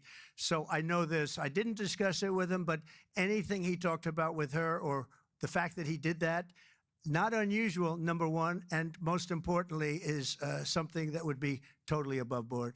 Please. Yeah, please, go ahead. Thanks, Mr. President. Sonia Mr. President, Lang. how much more would you Thank you like for the DOGE to cut gifted. from the federal government? Well, it's not so much DOGE anymore. And by the way, I have to say that somebody from DOGE was very badly hurt last night. You saw that. A young man who was beat up by a bunch of thugs in D.C. And either they're going to straighten their act out in the terms of government and in terms of protection, or we're going to have to federalize and run it the way it's supposed to be run. But it's not a question of DOGE. We have great people, secretaries and all, working with DOGE and cutting with I said with a scalpel as opposed with an axe. This cutting with a fine-tooth comb. This is a turning point in domestic politics when you're taking a pee break? Doing Yes. their job, or bad people, I still or have to bad piss. things, bad policy, et cetera, et cetera. And I think we've been very successful in that. Casually And there's Explained more just cutting tweeted to about do, you. But there's also more getting. We want smart people in government. Our country is doing great. I think we are doing probably, maybe in many ways, better than we've ever done before. We're taking in trillions, not billions, trillions and trillions of dollars from other countries who, for years, took advantage of us. They took advantage of the United States like we were children, and that's not happening anymore. Now they're paying a lot of money, and they're paying hundreds of billions of dollars. Individual countries paying hundreds of billions of dollars. You're seeing what everybody else is seeing. And we have a lot of things we can do. One of the questions asked of me this morning is, are you going to make a dividend to the people? And the purpose of what I'm doing is primarily to pay down debt, which will happen in very large quantity. But I think there's also a possibility that we're taking in so much money that we may very well make a dividend to the people of America. Thank you all very much. Thank you. Thank you very much. Thank you. All right, back to Mersheimer. What is our interest? What is our interest? What is, in air quotes, our interest? Okay? Was Iraq in our interest? Depends on who you ask. Was it okay for 12,000 Americans to die in this illegal invasion of a foreign nation? Even if you're not thinking about the millions, the tens of millions that are displaced, extremism in the region, a power vacuum that was created, the formation of ISIS. Even if you're purely looking at it from the perspective of the average American, was it in their interest? No, of course not. Was it in the grand interest of American capital to go into a foreign nation and piece up its natural resources, like oil, for example, and to forcibly sell it off to foreign capital to continue a steady flow of munitions to an ever increasingly expansive military industrial complex, one of the only remaining domestic manufacturing hubs in this country?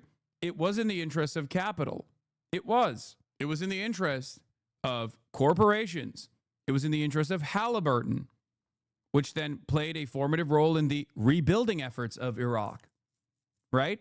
So technically, it wasn't in the interest of America or Americans, but it was in the interest broadly of American capital. It was also obviously in the interest of Israel as well. Iraq being a destabilizing force in the region for Israel's interests. Like, Israel wants to blow shit up. Iraq is a standing military and is outside of the periphery of American empire. They could move in a direction that complicates things for Israel, right? Because think about it this way. Post-Iraq war, Israel gets to fly its fighter jets over Iraq airspace to strike Iran directly. Same with Syria. Don't you think that's profoundly important for Israeli interests? This is where there is convergence with America and Israel. You understand? But ultimately, this wasn't like Israel duping us, okay? It was not. Our interests were aligned. And of course our interests are aligned because Israel is a colonial vestige, both in its inception as a British settler colony and its continuation as an American settler colony that is a destabilizing force in the region for American interests, a controlling force in the region for American interests. That's it. And people who don't recognize that are, why isn't Lockheed Martin and Palantir donating to senators to pressure them to end the wars abroad if it's against America's interests, you know? Why is nobody pressuring America to do this? Why is it that American politicians are completely at odds with the American public on this? And that is in spite of the multi-trillion-dollar fucking media apparatus that is constantly beaming into the collective consciousness of every boomer in this country that we have to be in a permanent state of war because otherwise our enemies will get us and they're scary. Not seen. By your logic, every single war is good for America's interest because war equals money spent on weapons? Yes. No, that's exactly what... Yes. Yes. That's exactly what I'm saying. Wars are not meant to be won. They're just meant to continue. Yes. What? 20 years in Vietnam, 20 years in Afghanistan. Why do you think it took that long? Then helping Israel can only possibly help America regardless of any blowback. That's the assessment. Yes, you're arriving at my conclusion. That is the assessment being made by American politicians. That is the assessment by the American State Department. Now, there is some disagreement there, as we saw clearly in the aftermath of October 7, when many American State Department officials resigned. They resigned because they thought Israel was going too far. And regardless of our interest in like maintaining the war economy, that Israel would basically end itself Israel would make it so that they would no longer be as useful to America's strategic interests in the region, given how violent they are, in a way where like everyone can see it. And that is also true. And it will take a long time for their for that to bear fruit, that enmity, that animosity, that resentment that many people have towards the state of Israel. It will take a while for it to bear fruit. But in an incredibly short period of time, you have seen attitudes swing wildly in the opposite direction. America, it was not even a question in the United States of America on whether or not we support Israel until these past couple of years. But the U.S.'s actions can directly strengthen support for insurgent groups like Hezbollah and Ansar Allah. You can always say it's in America's interest by claiming, oh, this is good because more money spent on defense, but it's actually better for America that Hezbollah and Houthis have more support. I'm a little bit confused by what you're saying. The point is, action by Israel, which is supported by the U.S., weakened a U.S. ally and strengthened an enemy, Hezbollah. My point is that this directly hurts America's interests. What? Hezbollah is America's enemy? Brother, Hezbollah wouldn't exist if America and Israel was not meddling in the events, and interfering in the politics of Lebanon. Or maybe it would exist as like as a sectarian faction that defends like Shias inside of Lebanon, at best. That's my point. America helping Israel in the 2006 war, strengthening support for Hezbollah. Yeah, that's marginal. It's negligible. It doesn't matter. As long as Lebanon doesn't have anti-aircraft defenses, because they are, again, in a joint security partnership with the United States of America where it's not allowed for them to have anti-aircraft defenses. One must ask the question why. As long as Lebanon does not have a standing military and like true independence from American empire, then Hezbollah is meaningless. Hezbollah as a military force is engaging in guerrilla warfare. That's why they're considered terrorist groups in the same way that Hamas is. These guys have nothing in comparison to what Israel has, in comparison to what America has. It's ultimately inconsequential for the United States of America that they exist, to varying degrees, obviously, like because Iran is certainly more consequential. But it would be tremendously costly for the United States of America to go to war with Iran. That's a calculation that they do make, certainly. And as it stands, clearly, we're not there yet. Seems as though America does not have the bandwidth to continue. You're describing what those in power think is in America's interest, not making a normative judgment. Yeah, I'm not saying this is good for America, obviously. I'm saying this is how they make this calculation. This is how the State Department makes this calculation. In contemporary Israeli society, plenty of current and former Israeli officials, whether it be leaders of Shin Bet, leaders of the Mossad, leaders of Israeli politics, leaders of the Knesset, have actively said, if I was born on the other side of that Gaza boundary, I would do everything in my power to try and stop Israel. Okay?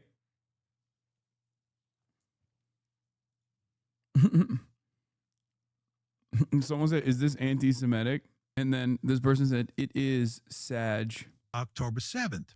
What happens after October 7th is that the Israelis see an excellent opportunity to ethnically cleanse the Palestinians. I mean, yeah, everything Israel does is anti-Semitic because Israel as a state has declared itself the singular state for the Jews, and everything it does by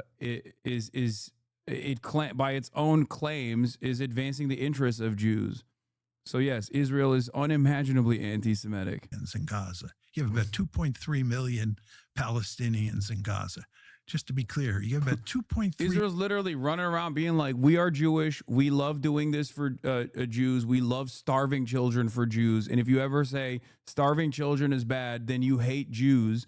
Of course, it's the most anti-Semitic thing you can think of. Like, it's unimaginable. Israel literally just looking at fucking a list of blood libel and being like, here's what we should actually try to do and incorporate into our military strategy with regular fucking frequency is the most insane thing I've ever seen. That's why I say it's like the equivalence of Muslims in the Western world being like, we love ISIS, it's the best. And if you fucking hate ISIS, then you hate Islam. Can you imagine if like all Muslims just were straight up were like, no, you don't understand, like fucking ISIS is awesome. Like they were just like running around. Muslims didn't do that, and the American media was saying, no, all of ISIS is actually all of Islam. That's how Islam is all about. That's why we should lock up every Muslim we possibly can. Million Palestinians in Gaza, about 3.2 million in West Bank, and about 1.8 in Green Line, Israel. Yeah. A poll by the Israel Democracy Institute finds that 67% of Israelis are not at all troubled or not so troubled by reports of famine and suffering among the Palestinian population in Gaza. Note the dramatic demographic split. Yeah. For Israeli Jews, this is the Israeli state's own designation. I always have to repeat that because people get mad and people get sad and people get scared because they don't understand that Israel makes this separation. This just means Jew and non-Jew. There are a fuck ton of Arab Jews living in Israel. They're just designated by the state as Jews. Why? Because it's a fucking ethno-state. It is a Jewish supremacist ethno-state. That is why, just so you understand. Okay? I will always have that conversation if you want to. Anyway, yeah, Armenians are categorized as Arabs by the state because Armenians are Christian. So, anyway, as I was stating, to what extent are you personally troubled or not troubled by the reports of famine and suffering? Not at all troubled amongst Israeli Jews is 55.6%. Not so troubled is 23.4%. That is fucking insane. Note that the majorities believe the IDF is making substantial efforts to avoid causing unnecessary suffering to Palestinians in Gaza and believe the IDF reporting on the extent of Palestinian civilian casualties in Gaza. Do you think these are massage/accurate or due to propaganda? No, they're not massage, bro. What are you talking about? Literally look to any man on the street interview in Israel and you will very quickly realize that this is not actually, this polling has been consistent non-stop since the beginning. It is due to propaganda. It's due to the fact that Israel is a Nazi country. Okay? This is what happens when you basically design a society around expulsion and death and destruction of the out-group. Okay? The in-group will never in a million years feel sad about the out-group being destroyed.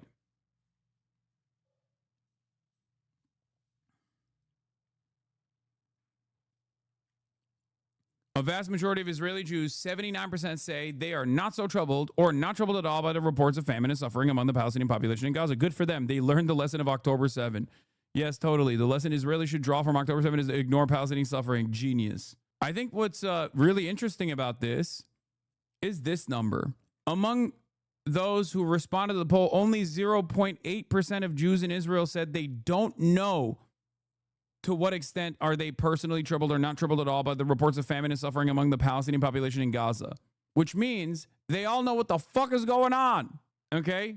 They know what's going on. And 79% of them like it. Israel's public broadcasters befuddled as to why German football suddenly drew a line at an Israeli footballer saying Gaza should be wiped out, seeing as it was such a pro-Israel institution before. That's so funny. That is fucking hilarious. How did German football, which was associated with supporting Israel, shift from gestures for Hirsch Goldberg Poland to giving up on Sean Weissman? Dude, when you got Germany being like, come on, dude, don't say Gaza should be wiped out. That's like, how do you not recognize that? Well, you don't recognize that when you are completely fucking echo chambered and everyone outside of your echo chamber is conveniently Hamas or anti-Semitic.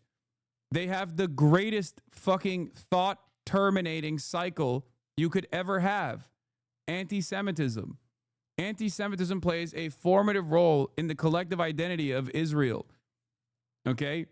Especially because there is real historic anti-Semitism and real historic violence that you can point to.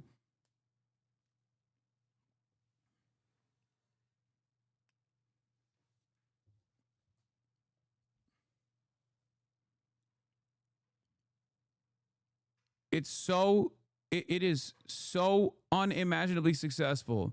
It has wiped the collective consciousness of so many Israelis at this point. It's just, their brains are fried with hatred, maximalist, genocidal hatred towards all Arabs.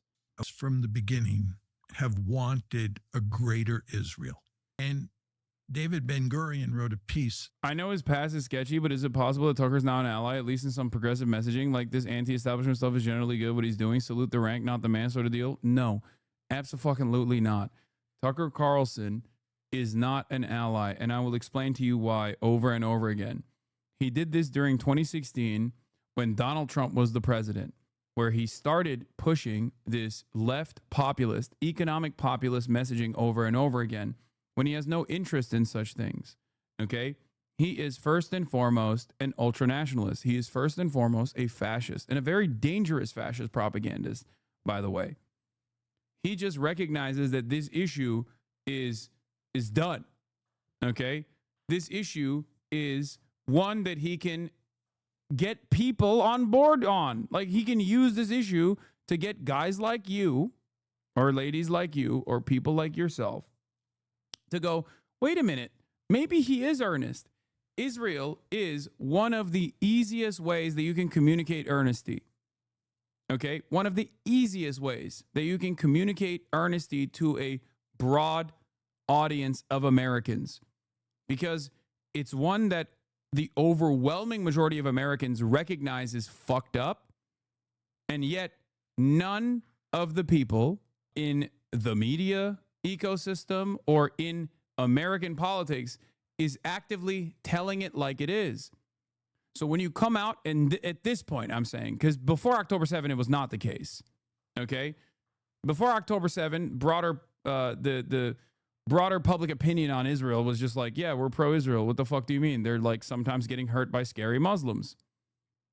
Of course we're going to support Israel, though. What are you talking about? But post-October 7, especially at this stage, it's over.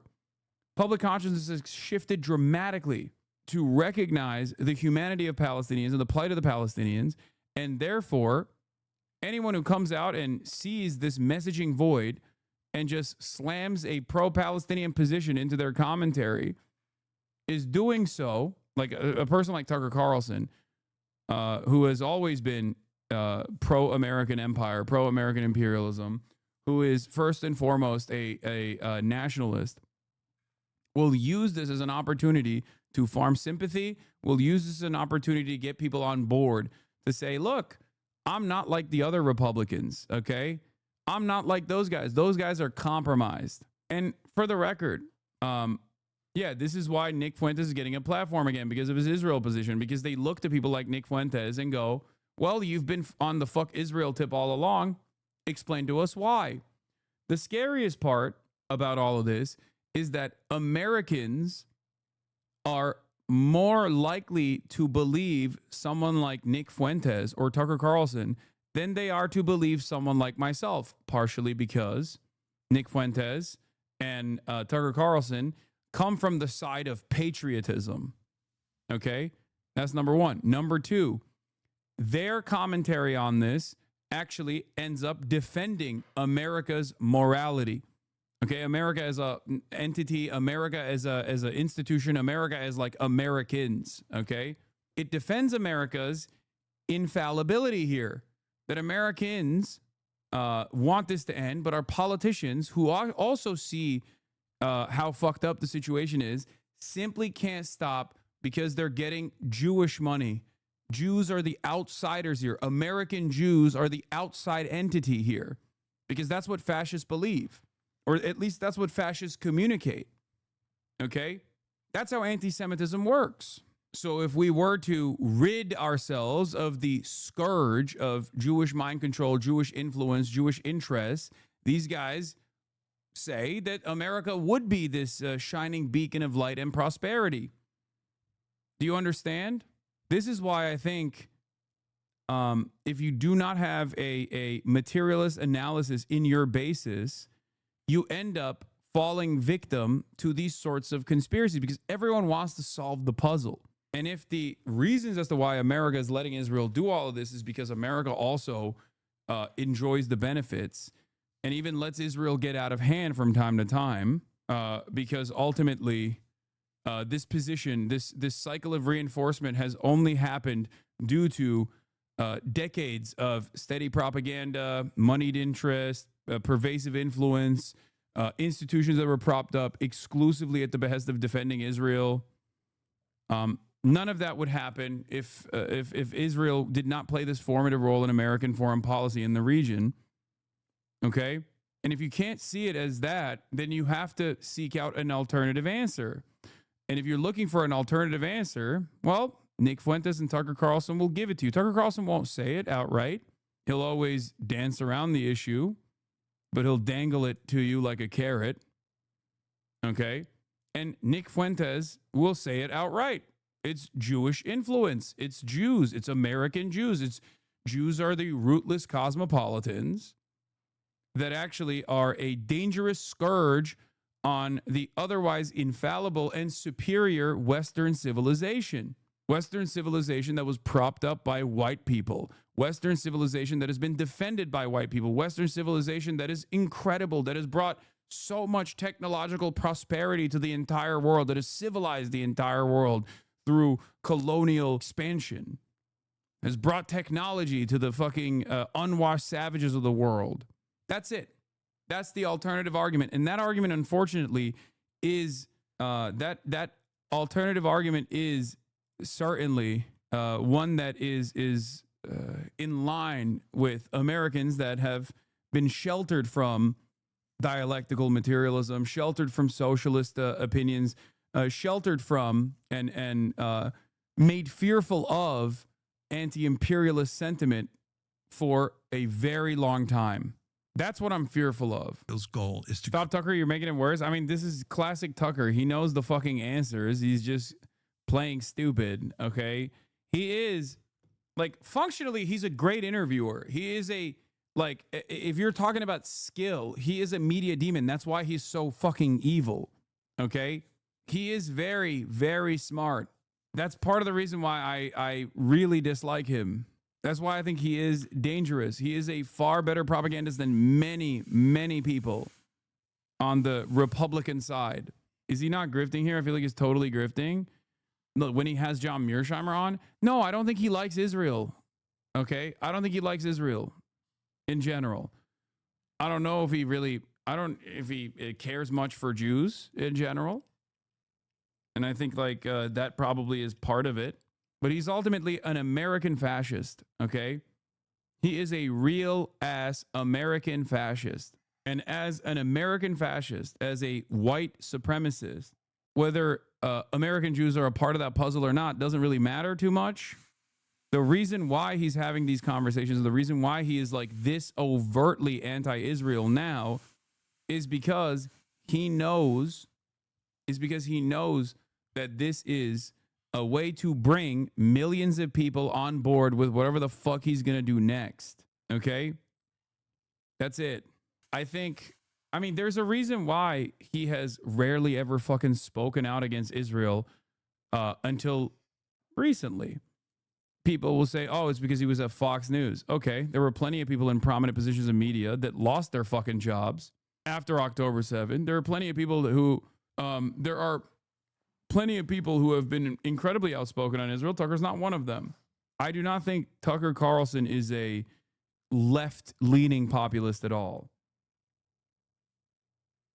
I think Tucker Carlson is in the business of using broad populist sentiment to bring people on board for a dangerous nationalist reactionary ideology that he cares about first and foremost, a white supremacist ideology.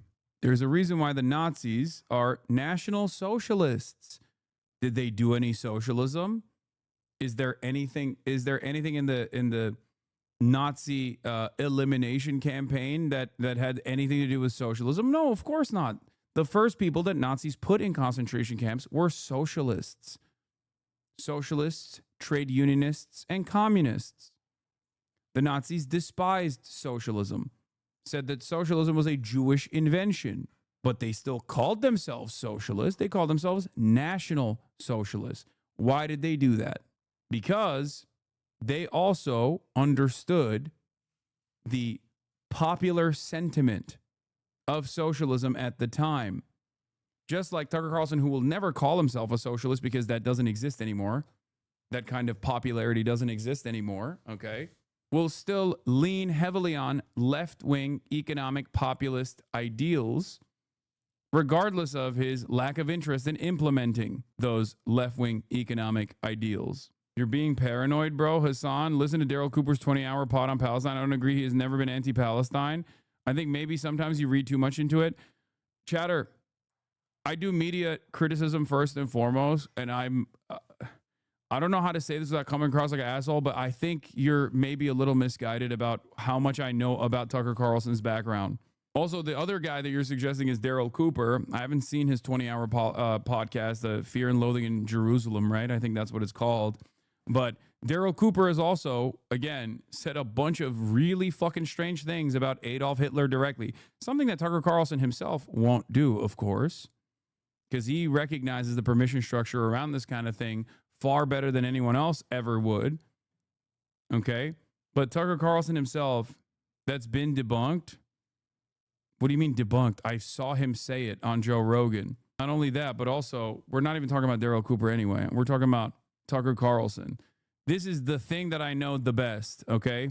I'm seeing chatters in here calling Tucker this random guy younger people don't know, I think. Yeah. I've been following Tucker Carlson's career closely since especially 2016, professionally. Okay, go back and look at some of my older work on Tucker Carlson if you want. Just, you know, type Hasanabi Tucker Carlson and then filter it to like pre-2018. Tucker Carlson was the most successful Fox News commentator on Fox News for years.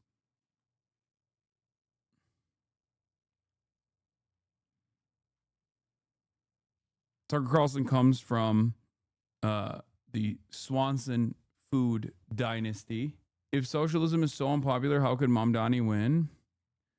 I mean, socialism in America broadly is considered a scary thing because Americans have been misguided about what socialism is. They don't know what it is. And the ones that have heard about it or kind of know what it is are terrified of it. Okay, they believe that it's like a horrible, scary thing. Create Lebensraum. Has done a fucking complete reversal on so many of his positions as time has changed because he reads the room. That is why he is even more dangerous than Donald Trump, because Donald Trump is like easily manipulated, narcissistic at the end of the day, and still a very violent force for American politics, certainly, as we've seen so far. Tucker Carlson, in my opinion, goes beyond Donald Trump because I think he's, one, smarter than Donald Trump, two, a better room reader than even Donald Trump is, and Donald Trump certainly was a great room reader in general. But last but not least, the scariest part of Tucker Carlson's force, the influence that he wields, the scariest aspect of it is he is ideologically committed to a white nationalist world view. And when you have a charismatic force that is a dangerous propagandist like this, who is a great room reader, and on top of that, has an ideological commitment to white nationalism, that creates a very scary future, even scarier future than what Donald Trump presents for America. You need to claim this. He's bringing better information to Palestine than AOC right now. You need to claim this as a leftist interview. This is so good at talking points and right information. It's so bad in the moment of truth. You start yapping about how right-wing they are. It's like the KPD being like, why are you saying that Hitler is not actually socialist? He's bringing in so many large crowds. I'm so confused. Why are you just not saying? I mean, he literally calls himself a socialist. Why the fuck do you say Adolf Hitler is not a socialist? He's bringing in large crowds. Come on, man. This is really, really fucking sad. This is really, really fucking stupid. Don't do this. Yeah, Trump is a leftist because he has tariffs that he implemented.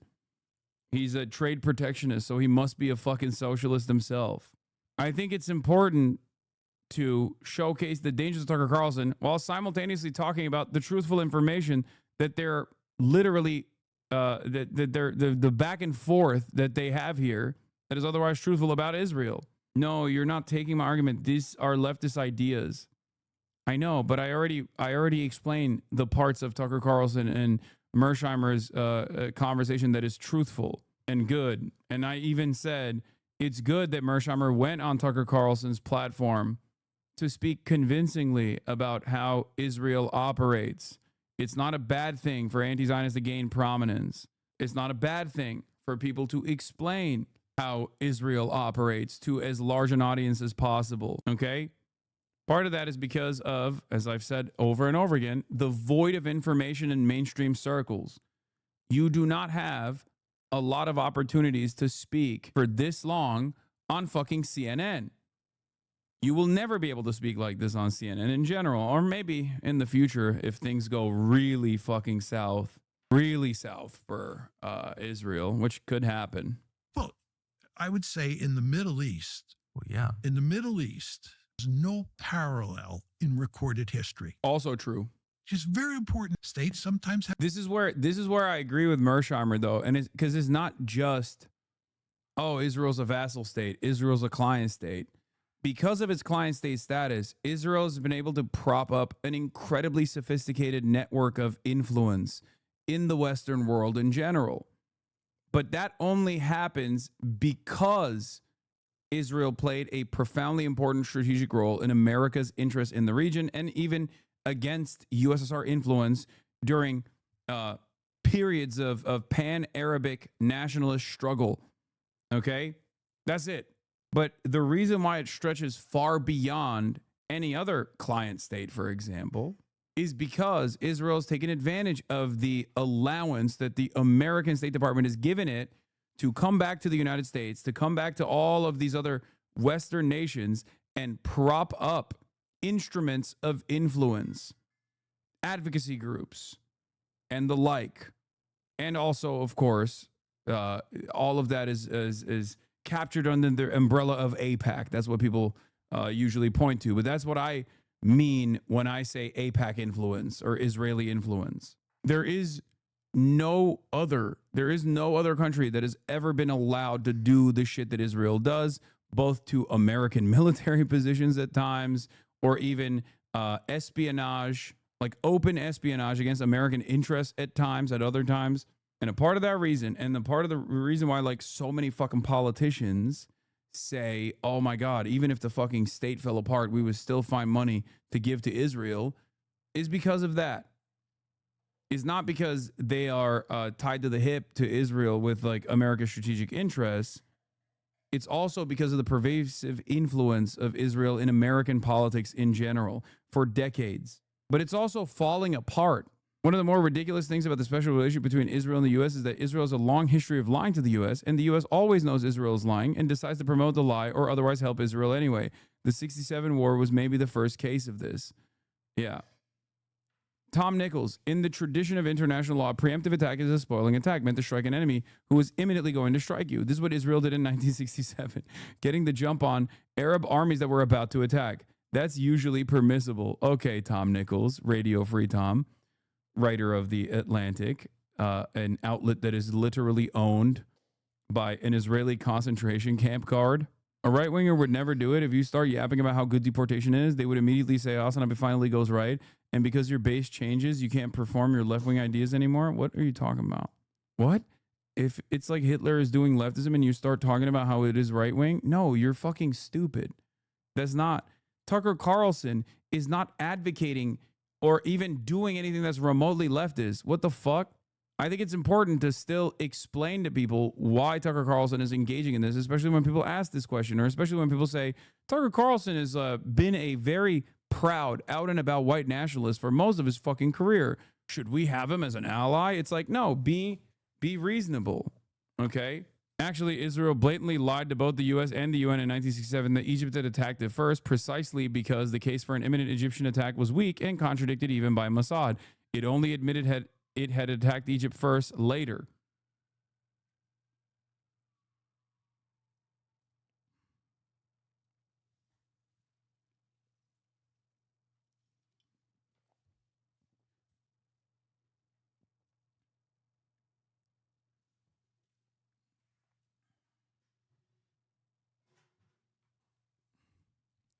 Motherfuckers are gonna start glazing Candace Owens in here next. I know, holy shit.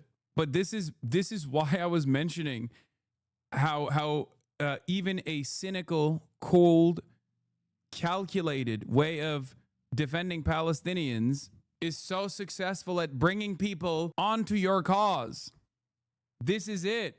This is why they're doing it. And it's a very dangerous fucking void that actual progressives have left in discourse. It's so fucking awful that the Democratic Party is not loudly and proudly saying fuck Israel, okay? And people like myself do not have the same prominence, do not have the same level of influence that Tucker Carlson and Candace Owens do, because Tucker Carlson and Candace Owens are first and foremost coming from that professional media background. Candace Owens at the Daily Wire.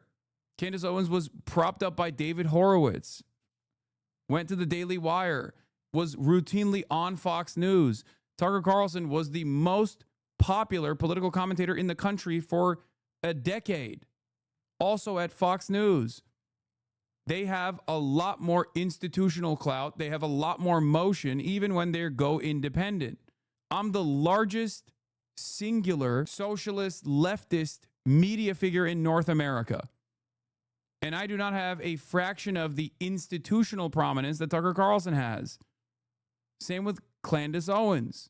This is because the environment, the media landscape, and the communication landscape is directly designed against the left.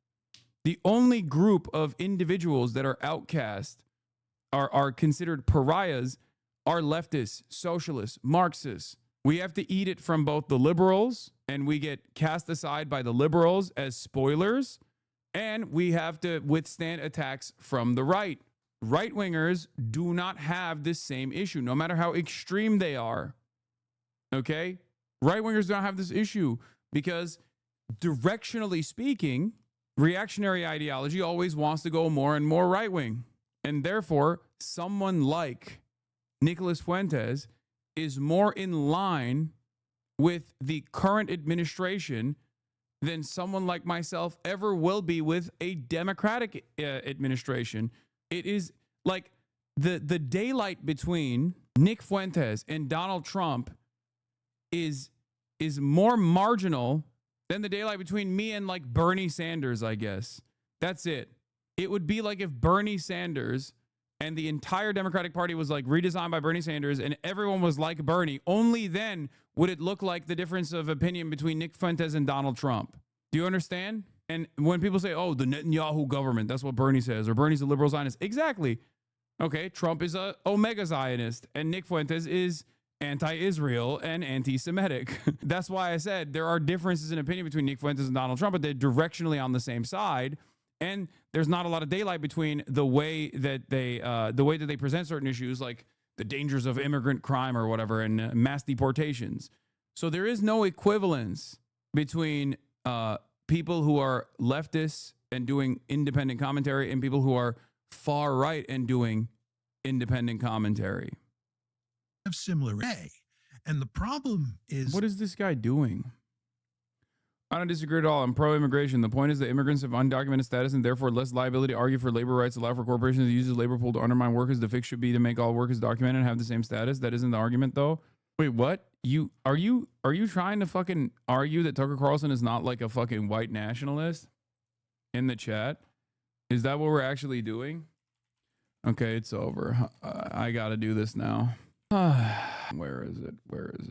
Tucker Carlson.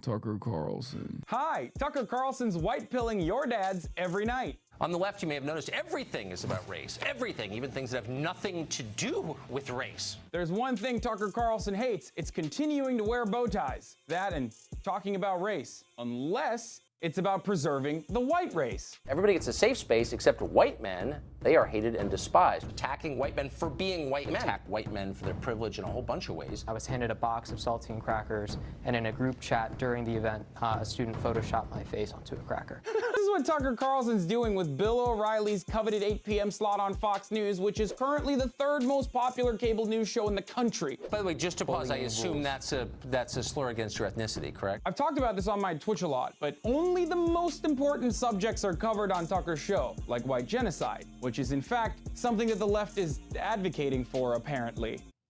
But he did not notably advocate for genocide. A Georgetown professor called Christine Fair did do that. Imagine being a producer on Tucker's show, constantly scouring the internet looking for blue checkmark Twitter users saying dumb things while they're emotionally distraught in order to make wild claims like that the left is advocating for white genocide. Of course, this isn't how white genocide is actually happening. According to the folks Tucker is mirroring, white genocide is happening because immigration is changing the nation's demographics, and it's being justified by an evil liberal plot called diversity. Diversity is our strength, they screech, as if that settles the conversation by itself, like a magic talisman. Diversity. We hear about it non-stop. It's the mainstream motto. Tucker's relentless attacks against diversity, multiculturalism, and immigrants as a whole are literally identical to white supremacists, white nationalists, and neo-Nazis. They're also reductive and oftentimes completely baseless comparisons. How precisely is diversity our strength? Since you've made this our new national motto, please be specific as you explain it. Well, for one, diverse executive boards generate better returns, among countless other studies that show the many benefits of diversity, but I'm sure the biases of racially anxious agitators are more important than empirical evidence. Can you think, for example, of other institutions, such as, I don't know, marriage or military units, in which the less people have in common, the more cohesive they are? Well, Tucker, you have the most in common with your family members. Are you suggesting keeping marriage within your family? Why do you want to have sex with your cousins, Tucker? Also, as far as non-diverse militaries go, maybe you should open a history book and take that up with General Robert E. Lee. Go on, Tuck. What else? Latin American countries are changing election outcomes here by forcing demographic change on this country at a rate that American voters consistently say they don't want. This assertion is preposterous because, I mean, it's completely untrue. Just look at polling data. 75% of Americans say that immigration is a good thing. So who are the Americans you're referring to here? These guys? It sounds to me like we got a problem with people who got here legally, altering the landscape politically. I don't like it. You. Stop it. But I guess we should just run the country on the white fragility of crying neo-Nazis. All the people on the right there are, at the time, were famous neo-Nazis. Richard Spencer, I think one was like Christopher Cantwell, who's the famous crying neo-Nazi who participated in, or I think he like literally was responsible for Unite the Right rally. As opposed to the overwhelming majority of Americans' wishes. But play us out, Tucker. Give us a cherry-picked example that could easily be countered with facts. Hazleton's population was 2% Hispanic. Just 16 years later, Hazleton is majority Hispanic. That's a lot of change. People who grew up in Hazleton return to find out they can't communicate with the people who now live there. And that's bewildering for people. Hazleton's a perfect example of immigrants saving a small coal mining town from absolute economic annihilation by opening up small businesses, and even the large immigrant-run corporations who have brought jobs over to the small town. This is, of course, despite the efforts made by the white population to fight off the immigrant scourge with unconstitutional regulations. And even the Nat Geo article that you're using here to advance your narrative mentions the reality that immigration has drastically improved Hazleton. But you won't hear that part because Tucker's not in the business of making America better. He's just trying to do white identity politics. And I'm sorry to tell you this, Tucker, but facts don't care about your feelings. I'm Hassan Piker. If you're mad that one of the biggest cable news shows is spreading white nationalist propaganda, please share this video with your friends and leave your thoughts in the comment section below. Is that a little bit more helpful? Do you understand? Is it good? How the tables have turned with Tucker. MSM is pure evil. 80% of Americans think mass illegal immigration is a bad thing. History will prove that Tucker was right. Hassan doesn't represent or respect American people. He has his own far left agenda. Tucker is right, and Hassan is a beta soy boy. This is from a year ago. That just had a mental breakdown because his viewers have dropped almost to zero. Bah ha ha ha. What a loser. Is this an old take? Chatter, this is from October 3rd, 2018. 7 years ago. 7 fucking years ago. Tucker is an opportunist capitalizing on the vacancy of anti-Israel Dems in American discourse. Is that your assessment? Yes. He might also, I've spent years covering Tucker Carlson, and he is, because he's such a good propagandist, a scary propagandist, that he has never touched that third rail of ever like blaming Jews in the way that he'll say like great replacement is happening, you know, like other vulnerable populations of marginalized communities. So I don't know. He's never ever talked about like the Holocaust like that. You know, he's never been like even a Holocaust revisionist or anything like that, which is why I can't convincingly tell you that he is anti-Semitic. I suspect he is but I can't tell you without a fucking shred of doubt that he is led by anti-Semitism. But I will say a big part of his audience is, of course, anti-Semitic. He has interviewed Holocaust revisionists. He is aligned with Holocaust revisionists. His propaganda on everything but the Jews in particular is verbatim, almost directly identical to prominent neo-Nazis. But it's the third rail that he does not actually touch. He doesn't even fucking go near it on purpose. So it doesn't even matter whether he's anti-Semitic or not, because he is a straightforward white nationalist. You know what I mean? That would just be in Tucker Carlson's instance, it would just be like, oh, okay, this too. You know what I mean? But if you're asking me what I think his goals are with doing this kind of interview, with doing this kind of commentary, yes, Tucker is an opportunist capitalizing on the vacancy of anti-Israel Dems in American discourse, recognizing how popular anti-Israel sentiment is amongst the regular public. He is able to channel tremendous good favor by doing this at a time when virtually no one is doing it. Anti-Zionist? What are you talking about? Fuck Tucker Carlson, but this is Mersheimer. He's been a fucking vocal critic of Israel since before you were in your father's testicles as protein. Like, the fuck? And yeah, they do say anti-Zionist. Not that it fucking matters. What are you talking about? Have some respect for the elders here. In 2007, Mersheimer and Stephen Wall wrote the Israel lobby. Mersheimer told Tucker why it's not the Jewish lobby. So many Jews oppose Israel, but also DC's key loyalists are often a sect of Christians who believe they must support Israel, even when Israel kills Christians. Wait, Dick Durbin is not Jewish? What? Bro, this is like finding out Jerome Powell is not a black man. Or Sherrod Brown, he said his wife was. I'm surprised. No offense, Hasanabi, but in all my life, I've never met a Jewish person named Dick.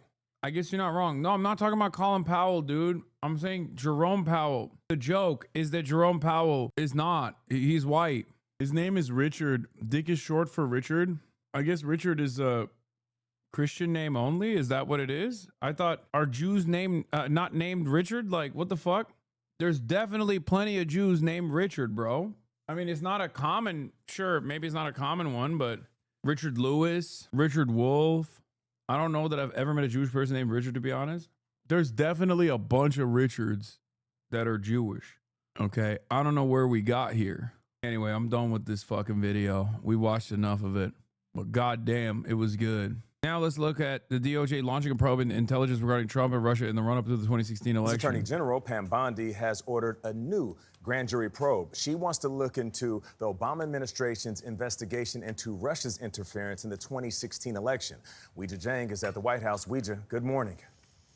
Nate, good morning to you. Good morning to everybody. A source familiar with Attorney General Pam Bondi's efforts tells CBS News she has directed Justice Department staff to begin legal proceedings and ordered a federal prosecutor to present evidence to a grand jury, which could consider an indictment if the DOJ pursues a criminal case.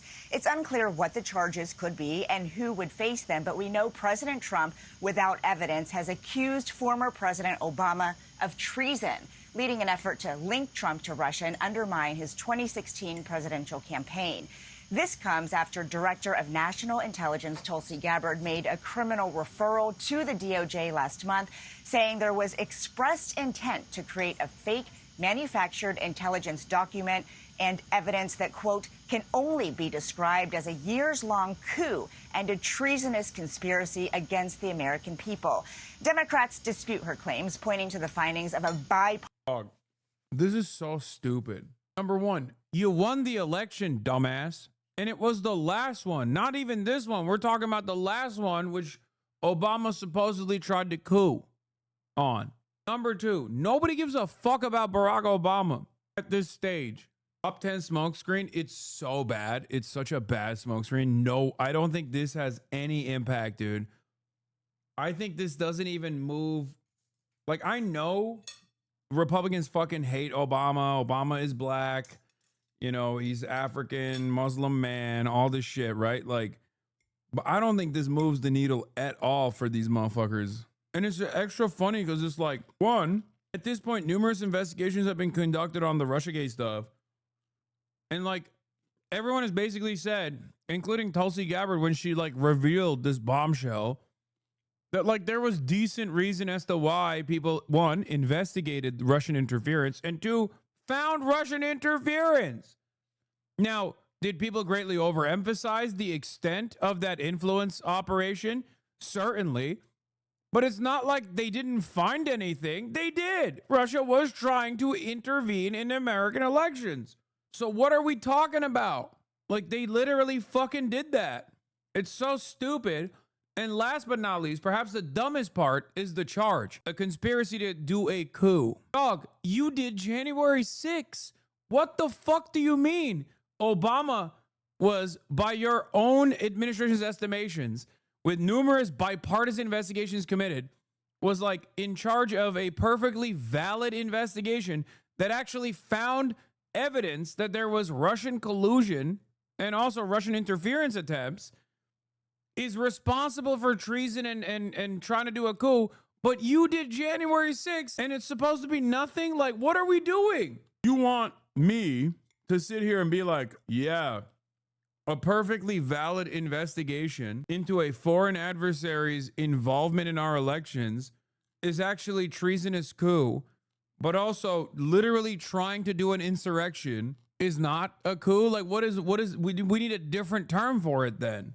It's funny because like Russia did literally try to help Trump, but they also, I guess, had like evidence that they didn't reveal about Hillary Clinton or something. That's it. That's the only reason. I guess it's a coup for that reason, because Russian opera on Hillary Clinton was not revealed. Damn, this guy's good.